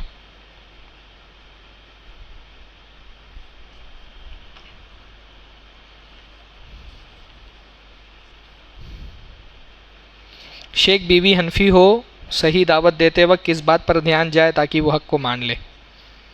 بھائی دعوت دیتے ہوئے دلیل پر دھیان دینا چاہیے اور جبر کرنے کے بجائے نرمی سے بات کرنی چاہیے۔ اللہ تعالیٰ نے فرعون کے بارے میں کہا ہے کہ اس کے ساتھ نرمی سے بات کرو، تو بیوی تو فرعون نہیں ہوتی ہے تو اس کے ساتھ اور نرمی کرنا چاہیے۔ میری بیوی کو بیماری ہے، کیا میں اسے چھوڑ سکتا ہوں؟ بھائی وہ اکیلے میں مل کر کے کسی سے سوال کریں، میں بول دوں چھوڑ سکتے ہیں آپ؟ صبر کریے، بیماری ہے تو اس کا علاج کرائیے، اللہ تعالیٰ سے دعا کریے کہ اللہ تعالیٰ شفا یاب کرے۔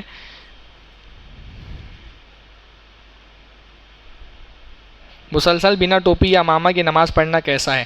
بھائی کوئی کہتا ہے کہ ضروری ہے تو اس کو دلیل دینی چاہیے۔ شریعت میں ٹوپی پابند نہیں کیا اللہ تعالیٰ نے، نہ مسلسل نہ ایک نماز۔ ٹھیک ہے، کافی کچھ سوالات کا جواب میں نے اس لیے دیا کہ بہت مفصل جواب مطلوب ہے اس کے۔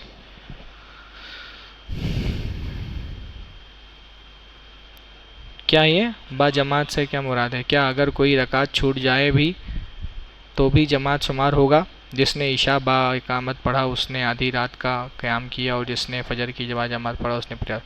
بھائی با جماعت سے مراد یہ ہے کہ آپ مسجد میں امام کے پیچھے جماعت میں شامل ہو کے نماز پڑھیں۔ جتنا زیادہ آدمی جماعت میں شریک رہا اتنا اس کا ثواب ہوگا۔ اب ایک آدمی تکبیر تحریمہ سے ہی موجود تھا، سلام پھیرنے تک موجود رہا، اور ایک آدمی آخری رکعت میں شامل ہوا، دونوں کا ثواب برابر تو نہیں ہوگا۔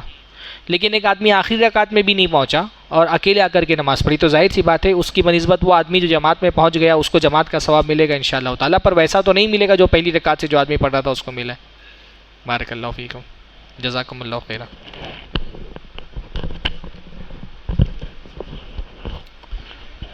جزاکم اللہ خیراً فاحسن الجزا۔ اب آخر میں سب سے پہلے اللہ رب العالمین کا شکریہ ادا کرتا ہوں کہ اللہ رب العالمین کی توفیق سے یہ پروگرام اختتام کو پہنچا۔ اسی طرح میں شیخ محترم کا بھی شکریہ ادا کرتا ہوں کہ شیخ نے سفر کی مشقتیں برداشت کرتے ہوئے اپنے اوقات ثمینہ میں سے ہمیں قیمتی وقت دیا۔ اسی طرح میں تمام ذمہ داران اور ان نوجوانوں کا شکریہ ادا کرنا چاہوں گا کہ جنہوں نے اس پروگرام میں بہت ہی کوششیں اور محنتیں کی۔ اسی طرح ان تمام لوگوں کا بھی شکریہ ادا کروں گا جن کے تعاون سے یہ پروگرام کامیاب ہوا۔ اسی طرح باہر سے آنے والے مہمانان کا بھی میں شکر گزار ہوں کہ وہ ہمارے اس پروگرام میں شریک ہوئے۔ اللہ رب العالمین سے دعا ہے کہ بار الہ ہمارے اس پروگرام کو مقبول فرما اور ہمیں ہدایت دے۔ اب یہاں پر اذان ہوگی، نماز ہوگی، نماز کے بعد میں کھانے کا انتظام رکھا گیا ہے۔ اختتامی مجلس کی دعا پڑھ کر ہم چلتے ہیں۔ سبحانک اللہم و بحمدک، اشہد ان لا الہ الا انت، استغفرک و اتوب الیک۔